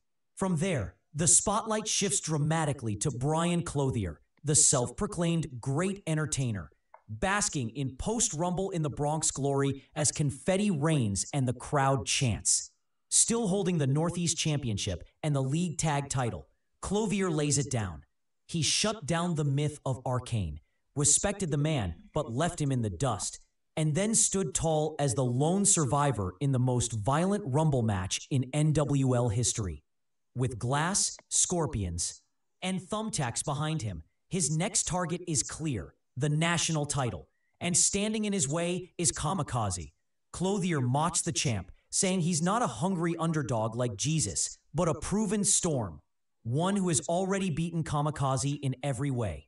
When he wins, he promises Kamikaze will see what every failed champion sees before the fall, a pink slip. With Drowning Pool's bodies echoing behind him, Clothier declares this isn't just a run, it's a hostile takeover. And finally, devastation at the doghouse. In a dim bar, Henry Healer and Arcane sit in silence, wounded in body and spirit, reeling from Rusty Chain's shocking betrayal. Rusty turned on them both mid-match, aligning with Magnum TA and helping Brian Clothier seal his Rumble win. Arcane paints the picture. Rusty set the trap, Magnum pulled the trigger, and Clothier cashed the receipt. Henry, livid and betrayed, pounds the table, unable to grasp how the Clue's foundation crumbled. Arcane procloses they let the Doghouse crew die with Rusty's treachery and start fresh as free agents. After a haunting pause, Henry agrees. They'll walk a new path, scorching the earth behind them. Their destination? The Graveyard League, teased immediately after with a biting ad mocking discarded, outdated wrestlers as worn-down racehorses. But Henry and Arcane aren't ready for pasture. They're ready to haunt Rusty Chains until he hears footsteps behind him and thinks they're ghosts. The NWL's newest tour ends in smoke, betrayal, and the promise of war across leagues. Now back to the Tubecast. And we are back. So that is your NWL Trash Talk recap. Don't forget, in addition, we do have an appearance from Johnny Revolution talking about how he wants to take over the NWL and what's going to happen there. So I think overall, great job for those of you who are TTing. Wish I had some more because there's not a lot of us, but we're making do what we have. In addition, we do have the official NWL merchandise catalog for everyone to see here. This is an idea I took from Bob back in the day. Because remember, Matt, when he did the merch catalog? In the early days of the Gold Rush League, I guess it was still Gold Rush at the time, they had a merch catalog, which I don't think I was on it. I was mad that I wasn't in it. I don't blame him. I was losing himself. But you get I still have 10,000 Luther Alexander whoopee cushions. You still do, yes. You didn't sell anything. Big Booty Express. But again, overall, great job with TT in the cycle. Keep up the good work. If you have any questions, feel free to reach out. I'm here to answer your questions. And draft is coming up pretty soon. Yes. So there was a question about that. I'll just reiterate it. Yep. And it comes up every year, and it's that if you are in the NWL and you have time left on your NWL contract, so to speak, can you finish your time and still be drafted? And yes, you can. Yes. Yeah. Yeah, it's only fair. Right. When was the last time an NWLer won the draft contest? Oh, that's a great question that I can tell you, kind of. If only you get my page open here. Here we go. Ryan says, "What the f?" I guess based on the regulator's appearance at the NWL, getting embarrassed by Fish Fam. I'm sorry. Yeah. You're gonna have to do something about that, buddy. The NWL last rookie to win was the the first 2 years. NWL rookie was Touchy Feely Fingers Fairlane in year 1, and then Ricky Kyle year 2. Mm-hmm. And since an NWL player has not won it, okay, so no pressure. I'm saying I guess the 2 players I have right now in the league that are actively trash talking are very good, and they will both go very high in the draft if they choose to be drafted. Yes, which is a good thing to talk about. Like, guys, when you get drafted, talk about your draft position. I'm doing a whole feud with Scapegoat based on a trade on a draft. You know? Well, as of this moment, they told me that their plan is if they get drafted, like, I'm going to tell them only to enter. They want basically both go to the same league. Okay. So why don't you just enter their stable? They'll get it. Yeah. I was going to say, like, that's you just don't enter both wrestlers, just enter one and have that be the spokesperson, whatever. We're looking to get 3 rounds out of it, and when we have 8 leagues, that's 24 wrestlers at least. And you guys can create wrestlers for this. You guys can bring in wrestlers from outside the IWAR. Just keep that in mind. Yep, brand new. It's more focusing on the persona, but if you have history, that's good too. Yep. All right, I dig that. So that's the NWL in a nutshell. We do have a pay-per-view coming up in a couple cycles called Initiation. So the card's already set for that. Card subject to change based on, I guess, people leaving the league. So I'm going to have to revamp that card a little bit. So those matches may change. So just keep that in mind. All right, so what's next? Where do we want to go? Where do we want to go? Let's see. Adam, do you want to... TDL? By BWL? I can do the BWL. I'd like a 460. So just really wanted to do that move 52, I guess. So Black Widow League already up to number 57. Seems like just yesterday. The Black Widow champion is Mother D. The television champion, Queen Bee, Sarah B. Money. The Battle Royal winner was the Juggernaut, Jesse Dragunov. Japan Idol champion, Bandita. Josie champion, Juggernaut, Jesse Dragunov. The Zenjo champion, Wrecking Ball, Delaney Youngblood from the Battle Royal. Luchadors champion, Wildfire, Betty Red. Cholitas champion, Huntress. The Bellatrix champion, Beatrix Van Chaos. Themyscira champion, sure we'll call it that, is Veruca Salt, the reigning, what she's saying in her trash talk, the reigning Gold Federation Women's Champion. Brenda Bring the Pain is the Highway Champion. Queen of the Ring, Araya Gunpowder, Sensei Champion. And the Black Soul, Lizzie Robin, is the Willowick Champion. So the big news in the BWL was that for the Queen of the Ring finals, we had Sarah B. Money advance over Mother D. I think it went to like the 3rd tiebreaker. It wasn't, they weren't sending the same strategies or anything, but so Sarah B. Money, and she will face Gina Colada in the finals, whose 480 was enough to beat Rachel Van Dorn's 462 or whatever. Yeah. Whatever that was. I'll take it. That's why it's always important to join the commissioner stuff, get involved in those other things, because you can have a horrid cycle and then just someone else messes up a hold and all of a sudden get some big wins for commissioner stuff. And that stuff's fun anyways. All right, so that's our finals for the Queen of the Ring. The next pay-per-view coming up is Queen's Web. Got Rachel Van Dorn defending the IWAR Women's Championship. So hopefully not a 460.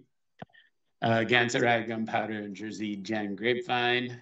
A lot of history there. Raya and Rachel basically been friends and enemies since the league started. And Jersey Jen Grapevine is currently dating or hanging out with Rachel Van Dorn's dad, Jaeger Van Dorn, one of the original 10. So there's a whole another side issue with that. Let's see. We got Mother D defending the global championship against everyone's number one contender match earlier. Gina Colada and Brenda Bring the Pain will fight Betty Red and Mother D. Betty Red will take on Rachel Yamazaki and Veruca Salt in a triple threat match. Bandita versus Huntress in a grudge match. Sarah B. Money and Beatrix Van Chaos in one triple threat contender match. And Lizzie Robin versus Jesse Dragunov in another. We got the global number one contender match. And then a tag team number one contenders match with a bunch of people in it. And that's based on 58, which is next cycle. So that's a quick write-up here. I believe it's in here about, let me make sure I'm not imagining something. Yes, about Venom and Vengeance, a crossover event with the Bloodbath Women, the BBW League. So you can go through and read that to see who ended up on top in all those matches. Trying to look through tag teams. Dragunov and Youngblood are getting together and they want to be a tag team. Gina Colada says she's going to beat Rachel Van Dorn because it means more to her than Rachel because she needs the title match and Rachel doesn't need that. Let's see. Mother D talks about she's going to beat Sarah B. Money. Let's see here. Veruca Salt, again, very exciting to see the Whoop-Ass Inc. Trash Talks come back to cycle. Let's see, Bandita. I actually didn't read that one yet. Let's see what else is in here. Rachel Van Dorn has Suyu Pie on her podcast and then gets angry that a clip of Jersey Jen Grapevine in a Slim Jim commercial with her dad, Jaeger Van Dorn, airs during her podcast, and she kind of loses it for a little bit. Sarah B. Money. That's her name, Sarah B. Money, talking about her chances of winning the Queen of the Ring.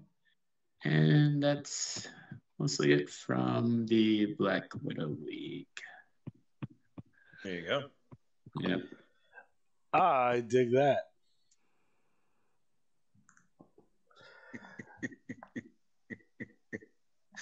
Oh. Matt, do you want to do RTL? Sure. So the RTL, this is cycle 44, and mentioned we broke 51 cards. So well done, folks. Nice. Little been working at it, getting there. So good job. Our league champion, Papacito. League tag champions, winning 5 free matches, the Pain Master, Ike Payne, and Shapeshifter, RJ Gold. League 6-man champions, New Money Incorporated, Greggy Money, Derek Styles, and Thomas Banks.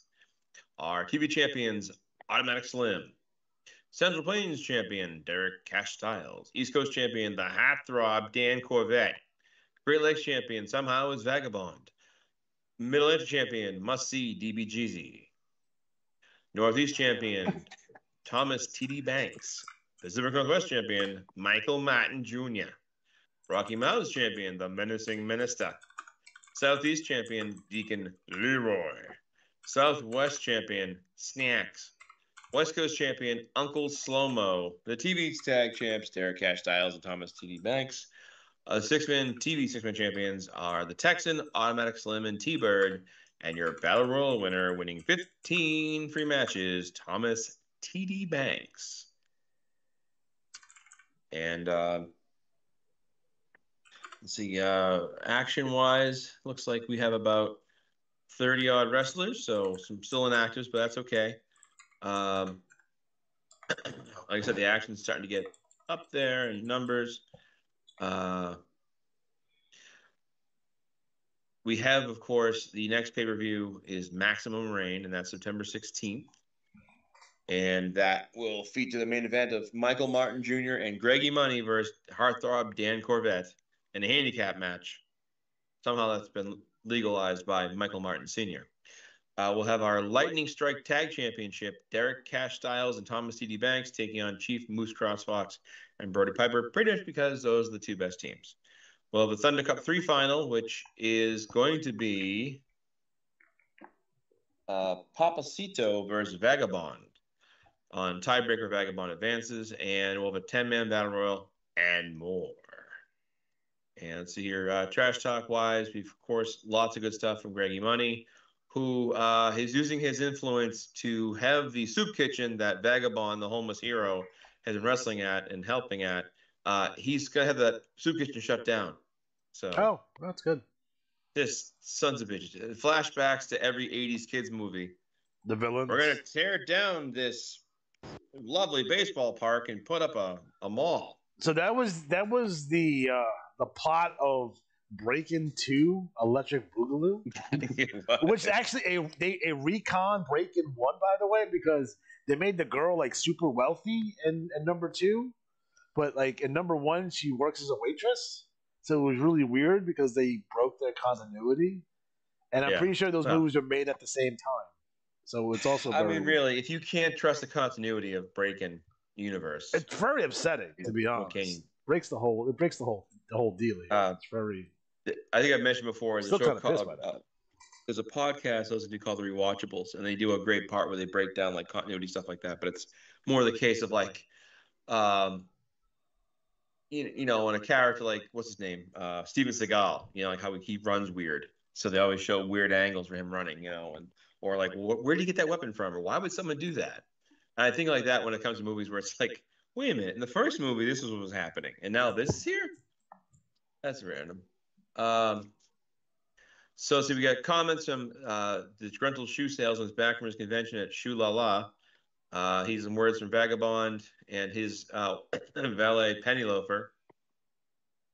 Let's see here. Rachel Van Dorn's promo is over here. She's apparently cutting a promo on Sarah B. Money in her home league, her second home league. We have the money report here, and we have Jerry Ringer. So he's your host. I like that. Good character, and I like the design. Of course, you know, this league needs some more trash talk. I mean, all leagues need more trash talk. A great promo from Papacito. Yeah, for sure. And it was funny. One of the guys wrote to me and was like, "Hey, if I want to make a wrestler who's new for the draft, is it okay if it's a good guy?" And I'm like, "Yeah." And then we were talking about it, and I was saying, "Well, it's really hard to be a good guy, but you can essentially set them up." I always think back when Scott had Dixon Ticonderoga, and he first came in. He was like this, you know, very popular independent wrestler, and he had this whole thing with like giving inflatable pencils to kids. And then, of course, he turned heel and joined Barry Stevens because that's what people do. That's what they do. But got a promo from Graveyard Dog and others. So, you know, there's some good promos in here. Of course, Vagabond refers to Greggy Money is to wrestling what the Poop Cruise was to vacations. But that's the RTL action. And, of course, if you want to get involved, let us know. We're looking to add talent. Always. There's your RTL. I dig it. All right. So next up, if I can get there, I'll do CWL. I'm do another one. What? Who said that? I'll do CWL. Oh man! All right. I just gotta wait for it to come up now. Well, stop using a potato for a computer. Oh, I'm insulted. I'm insulted. No, I saw this new computer case that I want to get. Like, it's an open case, so it's basically you put it on the wall, and it's an open, like, there's no glass or anything, so everything's going to be exposed. I thought it was really neat. So I might be buying that. $230 for that case, by the way. Okay. That's ridiculous. But, well, maybe well worth it. Something different. I was also looking at the computer cases that are just a desk. Like, that's interesting. I thought that was cool.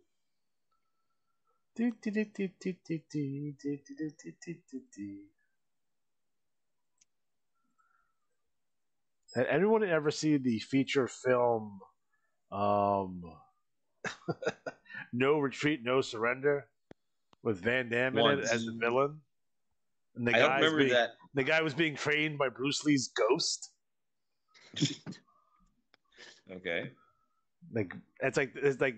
It's not Van Damme's debut because his debut was in Breakin', by the way. But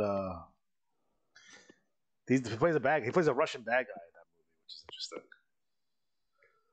I didn't know the Russians were big into martial arts like that. They're more judo guys.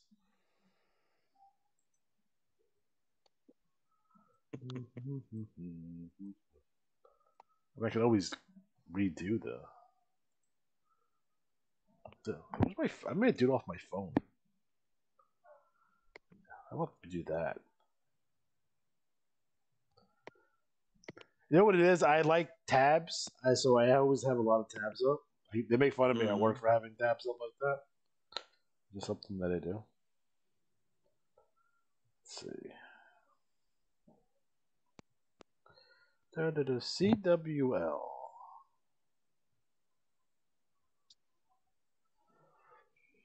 Alrighty. So CWL, Continental Wrestling League, August 2025, number 342. League champion, Norman the Loom Kevkes. TV champion, the Red Scorpion, who is really Ricky Spanish. For Christ's sake. For some reason, the IWA refuses to change his name, and I'm not sure why. Yes. I even put it in the subject title of the email when I set my matches in this time. Still the Red Scorpion. But no, it's really Ricky Spanish. So, Jeremy, when you're doing points and stuff, please put that in the Ricky Spanish bucket, please. Thank you. United States champion, the American Patriots. Yukon champion, Anu Starts. Caribbean champion, Eagle Eye, Mike Schmin. Amazon Basin, Reborn, Jonathan Davis. British Isles champion, Master Sadis. Caribbean champion, Double D Christoph. South African champion, the Chameleon. Siberian champion, Thrash. East Asian champion, Dene Nai. Oceanic champion, a single Dorito inside of a bag of chunks chips. League tag team champions, Spanish Chef Quesadillas, and This Is How We Do It. TV tag team champion, Sharp Tongue Colonel Agnes, and High Speed Chase Driver. League six-man champions, the Major Benefactor and Nature Boy Phil Landers, and the Genuine Arlie Fischel.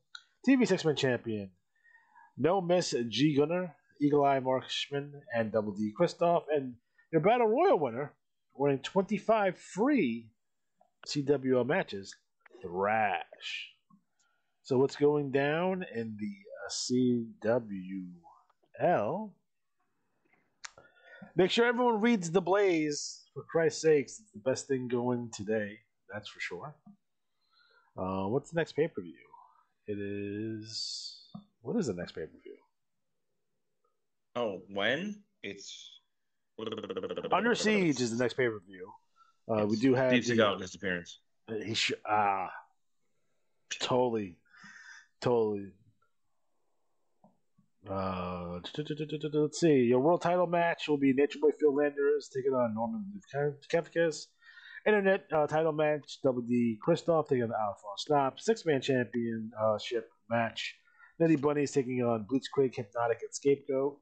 Tag title match, the Demolition Crew, the champions, taking on the 666 Rebels. We have a number one contenders match to the CWA World Title, Kamikaze taking on Barry's USA Stevens and the Elite Champion from 42, which is Norman Kevkes. Yes. Number one contenders matches to the Internet Championship would be Norman Kevkes, technically Ricky Spanish Scapegoat, and the next CWL TV champion. And your number one contender to CWL tag titles, No Miss Gunner, Eagle Eye Morshman, and to be determined next cycle. And your number one contender matches to the CWL tag titles, Anu Star, Dinah, and Jonathan Davis taking on the Von Schnaps. Then we have Johnny Worker taking on Dinah, Mike Mason taking on Seth Martin. Devil GQ taking on Lavon Snap. The American Patriot taking on Borg Genesis, and a 10-man battle royal. I know Jeremy's looking for some help over in the CWO, so if you're interested in learning how to become a commissioner or interested in being a co-commissioner perhaps or helping out, this is a good way to start. So I never recommend anyone to kind of start being commissioner without at least a couple cycles underneath your belt as being a helper, a correspondent, a contributor, whatever you want to call it. I would do that. I did that myself before becoming a commissioner, so I always recommend anyone else to do that as well. Make sure you read the DT. A lot of good stuff going on in the league. So that's all I have for the CWL. There you go. There it is. Boom. So, Matt, where do you want to go next? Well, do you want... I could do the IWL if you want. You want to do the IWL? IWL. Yeah, I can do that one because I had that up. All right, IWL. I just have to find where I have it up though. Dun, dun, dun. Oh, there it is. IWL number 212.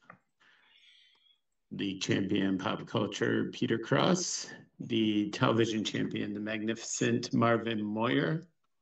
New York City champion, Texie Jesse Tombstone. I was waiting for you to boo. He deserved to be booed. He does. Oh, okay. The Los Angeles champion, Father Conrad. The Boston champion, the Maltese Monster. Detroit champion, Shotgun James Carnage. The Cleveland champion, Padre Arturo in una Mascara. Don't know who that is. Dallas champion Ultimo Astro, Memphis champion Axel Von Snap. I hate him. Miami champion, the baddest American wiper, Charmaine Clean Bottom. San Francisco champion Bulk Rogan. The Chicago champion Alex Van Snap. Elite Tag Team Champions 13 and Christopher Kane. TV Tag Champions, the Astros Excelente and Ultimo. The League Six-Man Champions, the Von Snaps. The TV Six-Man Champions, Honorable Guilty as L, Paralegal, and Litigation. And the Battle Royal winner, winning 36 free matches, will be the Maltese Monster. Ooh. So let's see what is going on in the IWL. Pay-per-view coming up within the next couple cycles. I can't remember if it's Joker's Wild. Oh, it's Royal Flush with the Joker Wild match. That's what it is. All right, so it's Royal Flush. Got Joe Boring defending his title against Perry Legal. The multinational champion Uncle Slam is defending title against the Death Valley Drifter. World Tag Team Champion match is the Astros versus my two dads. Conrad has announced who his partner is going to be because Arturo went away for a little sabbatical, I guess. The World Six-Man Champions will be the Von Snaps versus the Michigan Border Patrol, and for the 17th time. Yeah, don't look at the Michigan Border Patrol. They lost in 6 straight moves numerous times. Yeah, it was not a good cycle for them. So he needs to get his head out of his butt. Triple threat #1 contender tag team match. We have the Americanos versus the Graces versus the Regulators. Honestly, that could be a main event anywhere in the world, but definitely down here. We got the Chameleon versus Aliatari. I mean, yeah. And then a Joker's Wild final between Schwinn Wheeler and Americano Hank Henkel. So that is a Joker's Wild final if I ever saw one. Trash Talk review from last time. We got a Wrestler of the Year update. Different people. The Americanos are in here. Who did they attack this time? Can't prove nothing. Yet. Yeah. Don't believe it. The who's this? The bench snaps are talking about next up the Michigan Border Patrol. They're also in the Tim Clark Memorial Tag Team Tournament in the APL in Diamond. Ali Atari, I don't know, he got hurt or something this cycle, I feel like. In his matches. I really like this in here. So the finals of the Elite Trios tournament was Greg Money's New Money Inc. team and the Michigan Border Patrol. And what I like here is that Greggy Money, even though he's not in the IWL, sent a trash talk into the IWL. Obviously, Rebels is going on in there because he used some stuff from previous times. And they attacked Suyu Pai. He's on the way to film his reality show, which is what he's working on now, apparently. So just, any of those crossover things with the IWAR events, it doesn't need to be that much. I always like when someone, mentions that or throws that in. We got the Chameleon hyping his match with Elliot Tari. Again, two legends in this game. Litigation. Trying to get Joe Waring to reply in a trash talk, doing his best. So see if he can get Joe Waring to respond. Then we got the Graces hyping up their match against the Regulators. And the Americanos. Sam Hain, again, another Whoop Ass Inc. Trash talk coming back strong. Let's see here. Uncle Slim hyping up his match against the Death Valley Drifter, and the Death Valley Drifter getting ready for that match. The Astros talk about how they don't care about what My Two Dads has to say about them, about their past and what they are bringing back. Magnifico Astro getting ready for his matchup. Let's see here.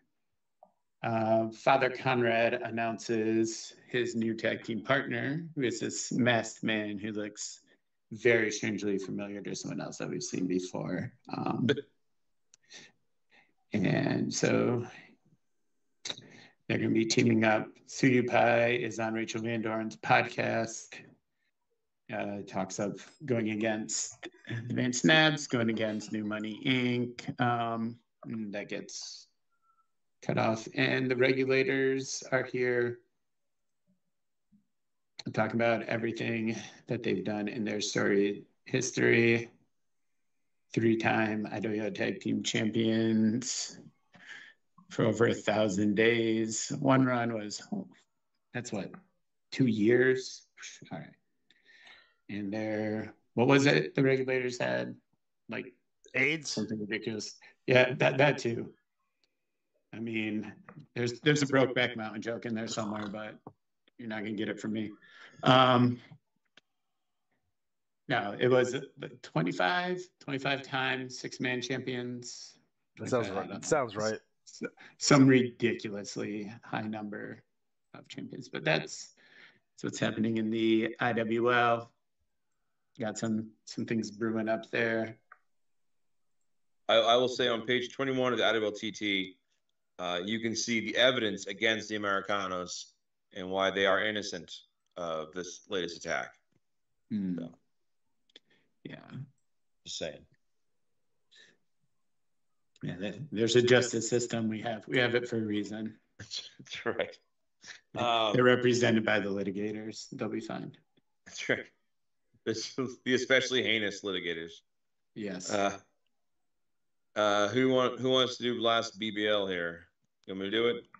Go for it. Go for it. Yeah. All right. This is BBL Bloodbath League Tour 572. And winning 10 free matches, retaining the league championship is Direwolf. TV champion, Russian Reaper. Central Plains champion, Skullfire. Who, for whatever reason, I kept thinking was part of the RFD, but they're not. East Coast champion, Dominant Factor Rage. Great Lakes champion, Dominant Factor Fury. Middle Lakes champion, Another Mime. I'm just kidding. It's Sultan Bloodspill. Northeast champion, The Bad Man. Pacific Northwest champion, Rockin' Ronnie Love. That's got to be somebody out of like, I'd say Mid-South, 1997. Rockin' Ronnie Love. The kids love him. Wait, what? I'm getting Buck Zumhofe vibes. Rocky Mountains champion, the Guacamole Kid. Southeast champion, Timberwolf. Southwest champion, Lanky Lonnie Love. Oh, maybe they're related. The West Coast champion, Decapitator. League Tag Champs winning another 5 free matches. Dominant Factor Rage and Dominant Factor Fury. TV Tag Champs, the Fastball, Louis Ratcliffe, and Xavier the Beast. League 6-man champions, Chili Rolino, Tacosaurus Rex, and Guacamole Kid. TV 6-man champions, Chuck Moxley, the Job Guy, and Fred Valentine. And winning the Battle Royal and 22 free matches, Tomax Firefly.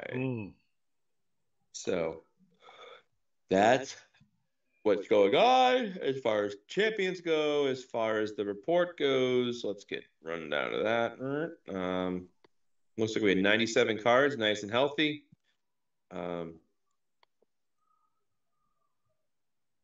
Yeah, so they went from 51 cards to 97. That's pretty good. That's real good. Yeah, it's real strong. So good to see that. Let me see here. I'm just going to scroll down. You guys mentioned the BWL crossover earlier, the women's stuff. The Dusty Rose tournament rolls on. I am not in it, so I hate this event. I got eliminated a long time ago. But that's okay. I'm not bitter. Not at all. No. I will say the Mae Young Invitational is down to, looks like it's 3rd round. So we'll see who comes out of this. But Olivia Oblivion takes on Samantha Kane. Eclipse takes on Vanity. Lady Swine faces Catfish Josie. And Queen Vixen Red faces Swinezilla, the little-known Godzilla spinoff. We got more promos. We got War Pig. He's really upset at He-Man Hoban, as well he should be. It's a jerk. Yeah, He-Man Hoban. What a dick. We have Barry O'Toole and Blake Bloom, the hostile takeover. I meant to mention one thing about AI. It can make some images pretty well and all that, but there was a picture of Lex Stevenson in the BRL, and he's like facing the camera, flexing. There's a mirror behind him, but the image in the mirror is looking at him. So, like, oh, you gotta watch this. It's just trying to be as detailed as you can. I blame Annabelle from that haunted house in Connecticut. Fair enough. I think it's a ghost thing going on. More promos, lots of promos in the BBL. It's really good to see the turnaround. Let's see, there's lots of promos, more AR artwork. I want to mention while I'm thinking of the artwork. So Jimmy and I were talking about WWE 2K24. So we have a whole bunch of wrestlers we created. So we started making a pool. So we did a hashtag play IWA or IWA or IWAR. And we added that to a wrestlers we created. So now we're building a pool of more and more wrestlers. So more coming soon. There's some trash talk, Timbo Slice and Jimbo Slice. Royal Family of Doom. Once again, they're rocking it, really locking a lot of gold up. But still mad at He-Man Hoban. And Hoban, of course, is happy because now he has his valet, Rachel Yamazaki, who he, walks out with, and she's refusing to wear the bikini he bought her. She still wears her regular tracksuit. But she does point out that, tactically he should work War Pig's knee. So he's a little surprised by that. But of course, Chuck Moxley is the chump of the week. So all that and more in the BBL. There it is. There it is. So Matt, what do you got IWAR wide for us? Well, lots going on. I'll start kind of backwards here. The IWAR draft promo is in there. If you want to get involved, I've already had 2 players reach out to me already, so I have 2 names already on the list. I will say this, though. If you've done the IWAR draft in the past and you've then subsequently bailed, no-showed, let the commissioner down, we used to say we just wouldn't put you in the draft. I would say, well, I'll put you in the draft, but I would say you really need to, like, think about if someone's drafted, because we've had one player in particular who has done it and then just bailed, and it's like, it's hard because as a commissioner, you're really looking to amp up your league, add new players, fill your roster out. And when they just don't show, it really hurts. I remember Derek, I think it was 2 years ago or a year ago. I think it was 2 years ago, where like everyone he drafted bailed. Yeah. Like everyone he drafted no-showed, stopped playing, took a break. And it's like, this is a hobby. It's fun. But like people are counting on you to be part of the league. Like when you see the BBL jump from 51 cards to 97, when you see the RTL go from like 25 cards to 51, like, and that's good momentum, like CWL is up there, IWAR is up there, ACW is up there, these leagues are getting bigger, WTL's bumped up, it's like, there's things to consider. So if you want to be involved in the draft, that's great. We'd love to have it happen. Just make sure you're really going to commit to being drafted. Although I will say, make sure you're very clear about what your wrestlers like, because Ryan drafted the Total Package U.S. Male to the ACW in the hopes he'd have a USA versus Russia feud with Luther. He didn't realize that Male's a heel, so whoops. You got, the commissioners always do their research.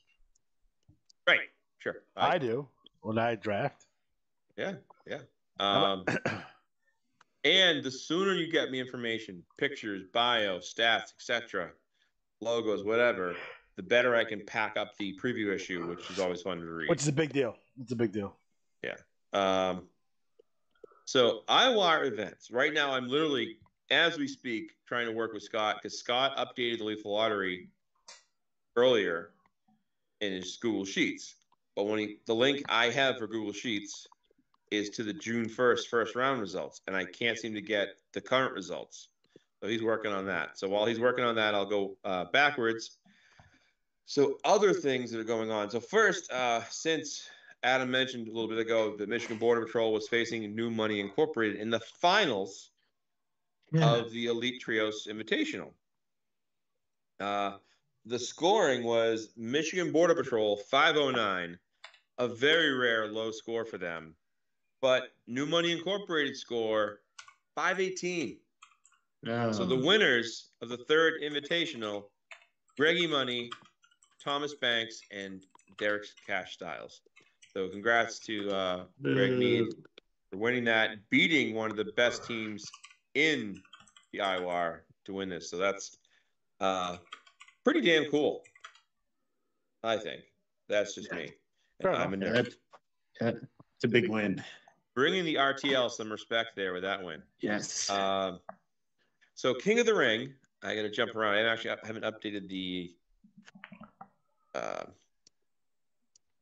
port page, but I have the scores here. And as we talked before, this is a rough cycle, a lot of low scores. And the way this tournament works is each round you eliminate the bottom half of the wrestlers, the lower scores, right? And then the final round, so the guys that make the finals, you just get the highest score in the finals, and you're going to win.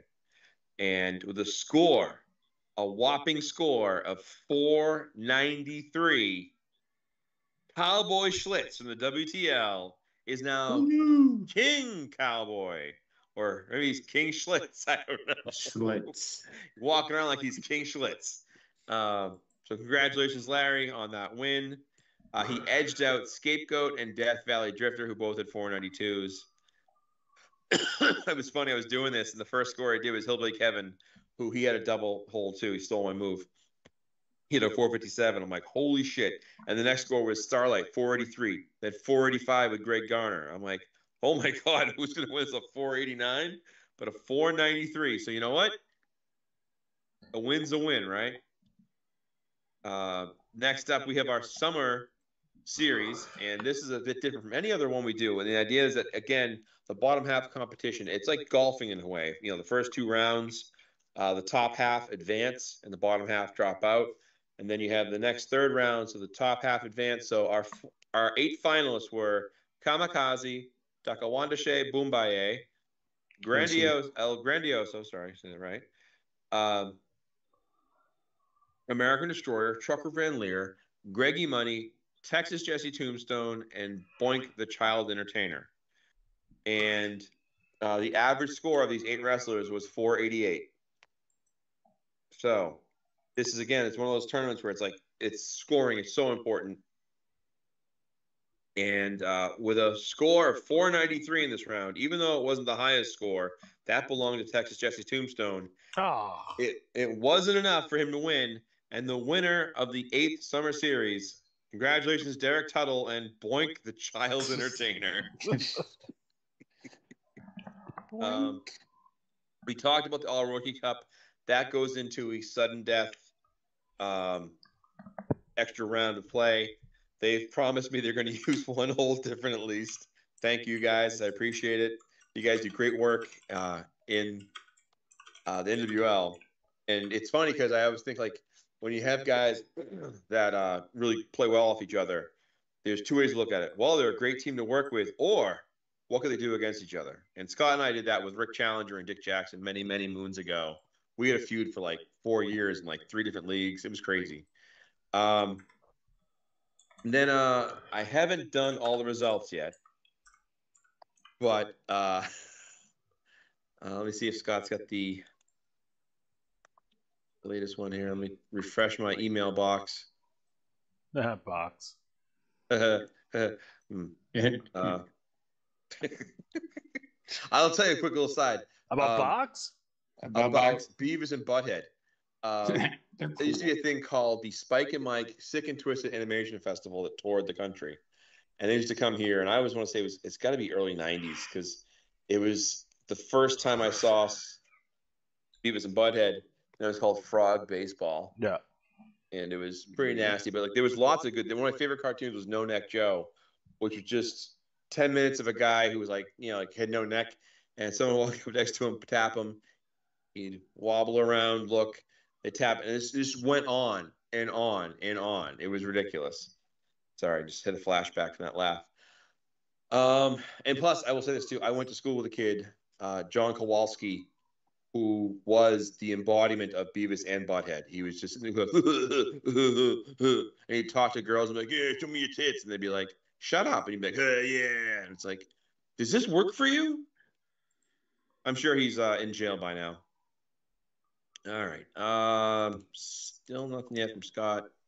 I'm sure he's probably feverishly working on it. So while we're waiting for that, I'll talk about a Magic Clash 20.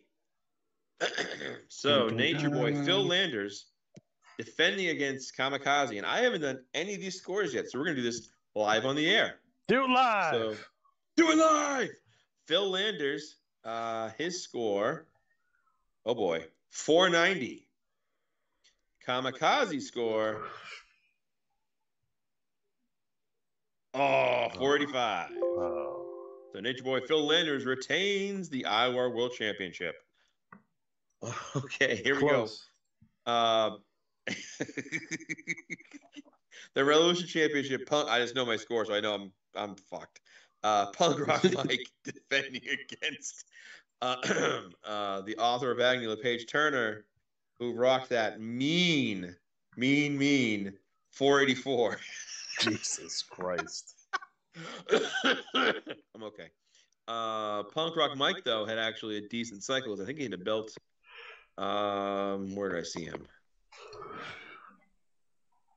Use the search function. Shut up. 491. So he beat Turner, but did he beat the Graveyard Dog? Every dog needs a bone to chew on. No one remembers that promo? No one? I do. Did you see Catfish Rob picture of the dog? Is it the one I sent him, or did he do his own? He did one in the was it the BRL? Yeah, I sent. Yeah. Is a hot dog? Hot dog. Graveyard hot dog. Graveyard hot dog. Yes. That's 488 for Graveyard Dog. So Punk Rock Mike retains the Rose Championship. Michigan Border Patrol. Oh, no. Oh, I know. Michigan Border Patrol facing the Winners Elite Trios Invitational. Who's and that? Since it was this cycle, the score, good Lord, New Money Incorporated are new champions. I can't believe it. The Von Schnapps are very jealous.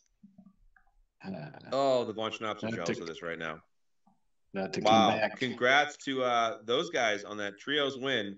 Now, I will say this. I don't believe we – let me see the scoring. Hold on. Oh, fudge. Only I didn't say fudge. Yeah, we're still one round off for the McFlahertys to have someone to face. So what I might do is find someone to throw at them out of surprise, but I wouldn't do that. That'd be kind of unfair. I will say the tag scores this cycle, not the best. No. So we're lucky in like as champions goes, depending, unless your name's LePage Turner. Yeah, tough cycle.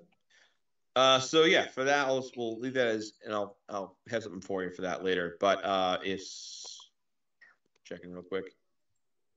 Versions. I want all versions. Yeah, I feel bad. Scott sent me a link like back in June. And then he sent me another link, I'm pretty sure, and I went to check it and saw the scoring. But like now I can't find the latest link for the results. So you'll have to wait a cycle and, grind your teeth, damn kids. But it gives me a chance to talk about this. I'll buy them more time. A couple of things. One, I did put on the IWAR cover, that was the oldest IWA like sign-up sheet I could find. So that's the background for the cover. That's all. That's dope. Yeah, I had a couple of my moments. I had one they ran for a while with Dick Jackson's picture on it, which I always liked. But let's talk real quickly because we have a real short turnaround time when it comes to the IWAR fall events. So you'll see the Bound for Glory series, the Tag Team Derby, the Triple D Cup 6-man tournament, and of course the IWAR draft. Now, the three events, so you have tag, singles, tag, and 6-man. You can get multiple teams in there. Now, I think we're doing Bound for Glory. I'm doing 2 entries a person, so it's $2. It's $1 an entry. It's easy, right? Same thing with tag and 6-man. And the way we set it up is a little bit different than other tournaments. Each round, whoever has the highest score wins a quarter of the pot. So if you have like 25%, if you have $100 and we have that many teams, the first round winner, highest score, gets $25 in out-of-it credit, right? And then so in theory, if you run the table, you can get $100 in out-of-it credit. But it's a cool way because invariably, because we have so many good players, we have a lot of high scores and people split it and you end up winning like, this much. But it spreads the credit around, which is kind of nice. Gives a lot of people a chance to get involved in that. And once again, to say, if you have time to kill or want to read about the IWAR championships or the IWAR events or history of who won what events, and I have a thing on, I think it's page 15, I think, or 16 of the IWAR magazine. If you're curious, I have a list of the IWA's oldest leagues. So the All-Star League, the Battle Royal, and Lovely Ladies League, all over 600 cycles. And it's hard to gauge. I think the Bloodbath League was 89. I want to say Quick Pin League was 90. But like you're looking at leagues that were like back in the 80s, which is crazy to think about. Let's see. Who would come up with the I guess especially in the earlier days, with the league names, they're just like, hey, listen, we have enough players, we're gonna open up another league, and there we go, and we're gonna call it. I know the way they used to do it was they wait till they got enough entries and then just put them all in the same league together. And I actually, if you go into the IWAR magazine, I put the first bulletin I got, which was the Claw and Cat League. And I will say a caveat: some of the names not exactly PC anymore. Not that they're ever PC, but there's some names in there that are kind of bad. But the leagues in 1987 in July. You had All-Star, Boot Hill, Bloodbath, which it's what I just noticed at their initials. They have BHL twice. That's fine.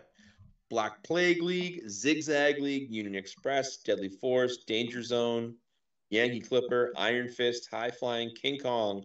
King Kong was a good league for a while. Snake Pit was a hot league for a long time. Scott was in there.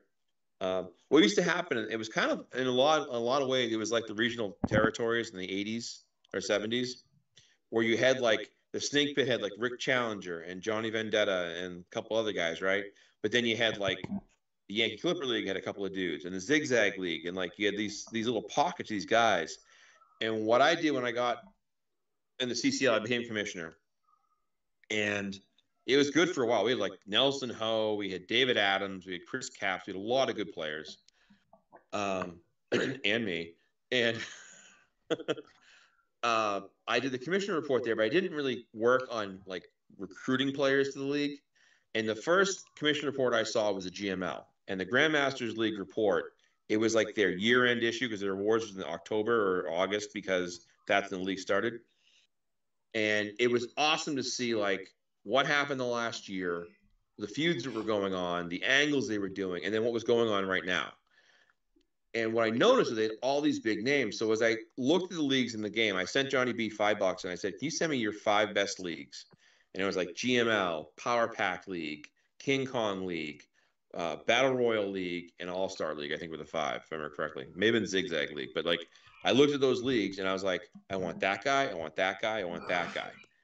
And that's what I started doing. I started writing players, networking, and just piling them into the BRL because the CCL closed. We just ran out of steam. And what happened was there was like 4 or 5 of us in there, right? And we were all good, and we were winning all the belts, but there was no one else in there. And they weren't replenishing. And then when that closed, I took what I learned from the CCL, applied it to the BRL, and here we are years later. But some of these names, Vicious Dog, Totally Awesome, Tough Guy League, Olympic Gold League, Jawbreaker League. Someone said Bull Elephant. I think it was you, Adam, right? You were Bull Elephant? It was you and Derek, right? Yeah. We talked about it once. Not right. So I was in that league for like 2 or 3 cycles. That was one of the rare leagues where they put a bunch of rookies with a bunch of new players. So like I just got trounced. But then I sent another thing in because I was like, I need a different league. So I sent another one in and got in a new league that's called the Killing Machine League. And then I was in there for a while. But that was, so I don't know if you guys remember this, but when the new league started, you could get 5 free matches if you drew the artwork for the little like logo of the league. Mm-hmm. So my brother drew it. Like my brother and I worked around the system. Plug your ears, Johnny B. But we both just ran wrestlers under my name because then we didn't have to send in separate things. We just send in like one envelope and save money on like the minimum matches because we're cutting grass and getting a couple dollars here and there. So he designed that, and like I just remember looking at the back and being like, wait, these same moves are always good than the other ones, and then figuring like with random tag and sick stuff, like, well, I want to spread those ones out and make sure they don't have the same, like, I want to spread the different good moves out. Obviously, much more advanced now, but yeah, that was my first. And then I stopped playing, and I played for a bit, and then I don't know, it can be something I do for a couple months, and then come back and forth, and then I came back this time because it was a pandemic for a while. I didn't come right during at that time, but a little bit after that, there was a lot going on. I was like, I wonder if this is still a thing. And then I looked up, like, oh, it is. And then kind of went from there. But yeah, I will say, as far as the talk about like mixing in or like removing a rookie league status was one of the worst. Like, was one of the worst things. So many players who were like doing okay, but there were these veterans who were just like swoop in and just crush these guys. And that's what really built or made us think about the NWL as like a rookie factory. And for a while, there was 2. It was the American Wrestling League and the National Wrestling League. And AWL was in Steel, I think.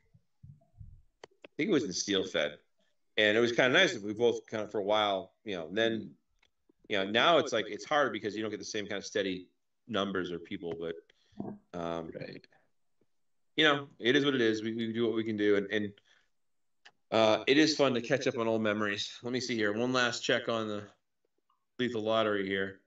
Now, Alex, we had talked earlier in the week about adding a new thing. I guess the IWAR Tubecast Spotlight. Yep. And I'm working on the list of questions for that because I want to make it kind of like formulaic, because I don't know if you ever saw that show, the Inside the Actor Studio or not. Yes. Yeah, and I always liked at the end when he had like those 10 questions and like, because it's kind of a good, like, I was thinking of things like, what's your favorite finisher? Like your favorite wrestler, like, like just different things, kind of like, hear quite, If you were a hot dog, would you eat yourself? I saw a thing on the day that said, every hot dog you have takes 36 minutes off your life. Worth it. That's how unhealthy they are. But I will say, a tasty Fenway Frank at the stadium, pretty damn good. A good hot dog is like one of the, like, I think it's a top 10 food. Yeah. But I will say, you don't get them very often, though. Guilty pleasure, the Cumberland Farms Highway gas station hot dog. That's which more then than 36 results minutes. in mud butt. I guess that's more than 36 minutes for that one. Yes. All right, so it looks like we're not going to get a chance to see those scores this time, but we could do those scores on our maybe. I was thinking too. One of the reasons I had the idea for the show was, one, we have plenty of players we could talk to, really. But two, if we did the show kind of intervals between, the workshop and between the results show, it would give us a show like every week. Yeah. Gotta get us content, you know what I'm saying there? There's social media going and all that, and the TikToks and such. There was like one dude the other day who just like doesn't play IWA, just watching the Tubecast for like no reason.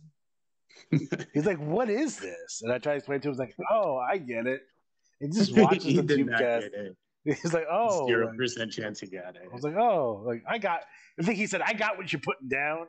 I'm like, "Oh boy." What? I have a friend. She was asking because she said I was working on something. She said, "What is it?" I told her, and she's like, "What is it?" So I sent her a link, and I said, "This is a game." I explained it. It's like kind of like D&D with numbers, but you're wrestlers and all this stuff. And I'm waiting for this like response, and I see the 3 dots, the 3 dots, the 3 dots. And she's like, "I think it's really cool. You have something you're passionate about." I'm like, "Oh, I wasn't expecting that, but that's cool." Like, my girlfriend knows all about the game. Like, she'll ask me like, "Oh, what's Luther Alexander doing now?" And I told her how he's crazy, and like she wants him to bring back the Big Booty Express. Oh yes. But I'm like, well, Booty McGee's gone, so. Well, he might come back because I'm doing this. I'm doing this gimmick where like there's Giant Revolution's gonna bring in guys that try to mess with Luther. He might be on the list. Yeah. Hey, there could be a lot of options there. I would say if it was me, I'd bring in Scotty Flash's like nearly dead grandmother.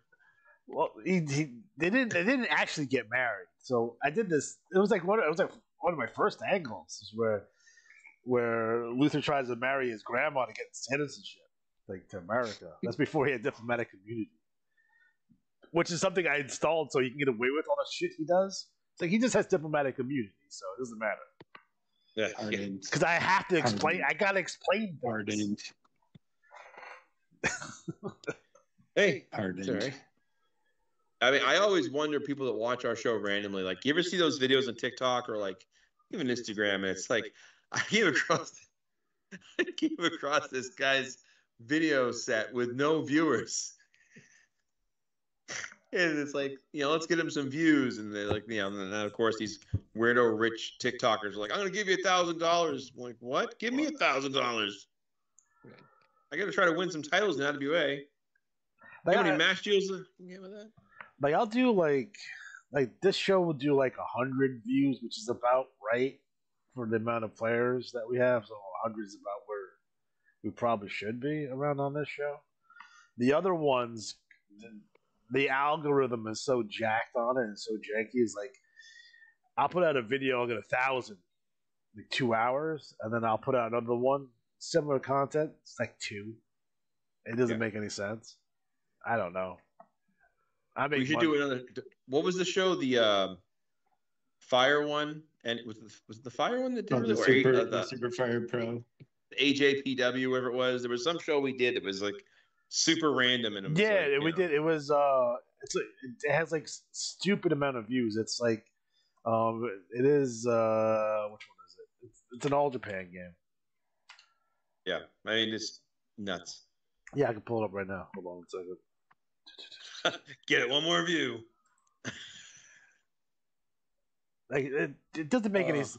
Because you know what it is now? Because anytime anyone tries to, it's the #1 game on it's the #1 hit on Google for that game. So if you type in that game, it comes up on like it's the thing that comes up on Google.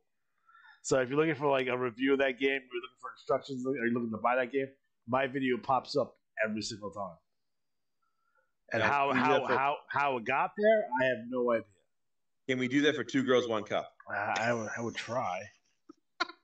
Or Human Centipede. So I'm like, let's find some more like pop culture randomness that'll somehow work in our favor. So yeah, it's All Japan Wrestling. Hold on. 8 years ago we did this video. All Japan Pro Wrestling King Souls for the PlayStation 1 is at 17,000 views for no reason at all. 404 likes. So it's I think it's just because when you type in that game, if you type in All Japan Pro Wrestling King Souls, it's like the #1 hit on Google, like in the search engine for some reason. It's really weird. Nice. Like I got that one. What's the other? Like I have a couple of ones that are high. I have Wrestle Kingdom has 14,000. Virtual Pro Wrestling, the hacked version, has 9,000, and the AWA 1990 project, which I still want to finish someday, has 8,600 views on it. Well, all right. Well, it's only been what, 2 hours? Yeah, that's There's one listener left. Good. We are out of time. We are officially out of time. I still wonder what our record is on Tubecast. I think we've gone into 3 hours before. Oh, longest show? Yeah. Maybe Johnny B will tell us. Johnny B. Episode 110. Yeah. Yeah. You've asked this question before in episode 85, 33, and 41. I have short-term memory problems. All right, guys. So we are officially out of time. So for Matt, for Adam, I'm Alex G. Have